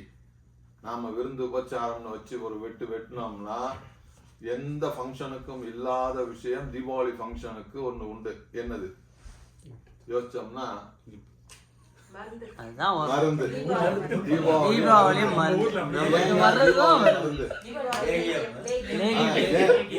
தீபாவளி மருந்து. ஏன்னா டைஜஷன் நமக்கு குறையும் நேச்சர். அந்த டைஜஷன் அப்ப வந்து இத போட்டு விட்டோம்னா மருந்து. அது போல நாம வந்து ஃபாஸ்டிங்லயே போனோம்னா லேகியத்துக்கே வேலை இல்லை அவர் சொல்ற மாதிரி. கர்ப்பப்பை வரைக்கும் அது கிளீன் பண்ணுமா 6 நாளைக்கு அப்படி இருந்தா. அதனாலதான் அது இருக்கிறது சிறப்பு அப்படின்னு சொல்றோம். அதே மாதிரி இப்போ நான் ஒண்ணு ஹைலைட்டா சொல்லிடுறேன், நீங்க கேட்கல, நானா சொல்லிடுறேன். இப்போ இது ஆவணி மாதம் வந்திருக்குது. இந்த ஆவணி மாதம் உள்ள நீங்க கேட்காம நானா சொல்றேன். இந்த ஆவணி மாதம் உள்ள விரதங்கள்ல ஒரு அற்புதமான ஃபேமஸ் இல்லாத ஒரு விரதம். ஆவணி மாதம் வளர்பிறை அஷ்டமி திதி முடிஞ்ச அன்னைக்கு பாத்தீங்கன்னா அனுஷ நட்சத்திரம் இருக்கும். இப்போ வரும். சரிங்களா? அனுஷ நட்சத்திரம் வரும். இன்னொரு 15-20 நாள் இருக்குது. அனுஷ நட்சத்திரம் கேட்டை நட்சத்திரத்துல குடம் வச்சு அம்மனுக்கு முகம் போட்டு நல்லபடியா 2 நாளைக்கு விரதம் இருந்து, விரதம்னா நான் சொல்றது முடிஞ்ச அளவுக்கு. அது வந்து எல்லாருமே அவங்களுடைய உடல் வாழ்வுக்கு தகுந்த மாதிரி இருக்கலாம். யாருக்குமே இதுதான் இருக்கணும்ன்ற கட்டாயம்லாம் இல்லை. முடியுமா இருங்க, முடியாது சார் நான் வந்து பழம் சாப்பிடுவேன் இது பண்ண சாப்பிடுங்க, இல்லை நான் ஒரு வேளைக்கு இருப்பேன் இருங்க, நான் சூரியன் முடிகிற வரைக்கும் இருப்பேன் இருங்க, அல்லது நான் சத்து மாவு வச்சு சாப்பிடுவேன் இருங்க. எப்படினாலும் சரி நம்முடைய மனசை ஒருமுகப்படுத்துறது தான் அந்த விரதம். உடம்ப வந்து சரி பண்றது தான் விரதம். 2 நாள் குடத்துல நல்லா மஞ்சள் நீர் ஊத்தி அம்மன் முகம் வச்சு நல்லா 2 நாளைக்கு இது பண்ணி மூல நட்சத்திரம் வரும். அடுத்த நாள் அன்னைக்கு அனுஷம் கேட்டை மூலம். இந்த மூலம் அன்னைக்கு நாம படையல் வச்சு சாமி கும்பிட்டு செஞ்சா வீட்டுல மகாலட்சுமி வரும், தரித்திரம் இருந்தால் வெளியேறும். இப்ப இந்த மாசத்துல உள்ள ரீசென்ட்டுக்கு நான் சொல்றேன். இது மாதிரி அந்தந்த இதுல ஒரு சூழ்நிலைகள் வரும். அந்த இதுக்கு தகுந்த மாதிரி நமக்கு எது தேவையோ, நமக்கு அதெல்லாம் ஒண்ணும் இல்லை சார் அப்படின்னா நாம இருக்கிறதுல இருந்து இன்னும் சிறப்பா இருக்கும். அற்புதம். சொன்னேன் பாத்தீங்களா, வளர்பிறை அஷ்டமி திதியில கேலண்டர் எப்போ வருதுன்னு பாருங்க. அனுஷ நட்சத்திரம் இருக்கும், மறுநாள் கேட்ட நட்சத்திரம் இருக்கும். இந்த இல்ல சில நேரத்துல அஷ்டமியே கேட்ட நட்சத்திரத்துல வந்துடும். அப்படிங்கும்போது அந்த மாதிரி நாள்ல இருந்து அது முடிய விட்டு அது கேலண்டர்ல ஏதாவது ஒரு குறிப்பிட்ட தினம் அப்படின்னு போடுறாங்களா இல்ல அது போடாதனால நீங்க சொல்றீங்களா? அது அது போட இந்த இது அவ்வளவு ஃபேமஸா வெளியே தெரியாது, சொல்ல மாட்டாங்க. அது மாதிரி சில விஷயங்கள் ரத சப்தமே அது மாதிரி தான். சூப்பரான நாள், இயற்கை அப்படி பலமான நாள். அந்த மாதிரி நாள் திருப்பதியில 7 தடவை சாமி வரக்கூடிய ஒரே நாள். அது அன்னைக்கு ஒரு நாள் தான் அது எந்த நாள்? வெளியே வருவாரு. எந்த நாள் அது? ரத சப்தமி, தை மாதம் வளர்பிறை சப்தமி திதி. அதான் கேட்கணும். தை மாதம் வளர்பிறை சப்தமி திதி. இறைவன் அருளால ஒரு 15-20 வருஷமா நான் எங்க சமூகத்துல உள்ள சீனிவாச பெருமாள் கோயில்ல சூரிய பிரபையில பெருமாளை வெளியே வீதி விழா, இந்த சாக்கில் ஒரு 1000 பேரை பார்க்க வைப்போமே அப்படிங்கிற ஒரு மகிழ்ச்சி. அதுவும் வீட்டுல கர்ப்பம் தரிக்கக்கூடிய வயசுல இருக்கிற பொண்ணுங்க இருந்துச்சுன்னா அல்லது திருமணம் ஆன உடனே இந்த வாய்ப்பு கிடைச்சா அவசியம் பயன்படுத்துங்க. சத்புத்திர யோகம்னு சொல்லக்கூடிய அரசாளக்கூடிய குழந்தைகள் பிறக்கும். சத்புத்திர யோகம்னு சொல்லி. அதே மாதிரி தீராத நோய் இருக்குது, முடியல அப்படின்னா இயற்கை சூரிய பகவானுடைய பர்த்டே அது. அதனால சூரிய சக்தி அற்புதமாக, சந்திர சக்தியும் பலமாக கிடைக்கக்கூடிய நாட்கள்ல அதுவும் ஒண்ணு.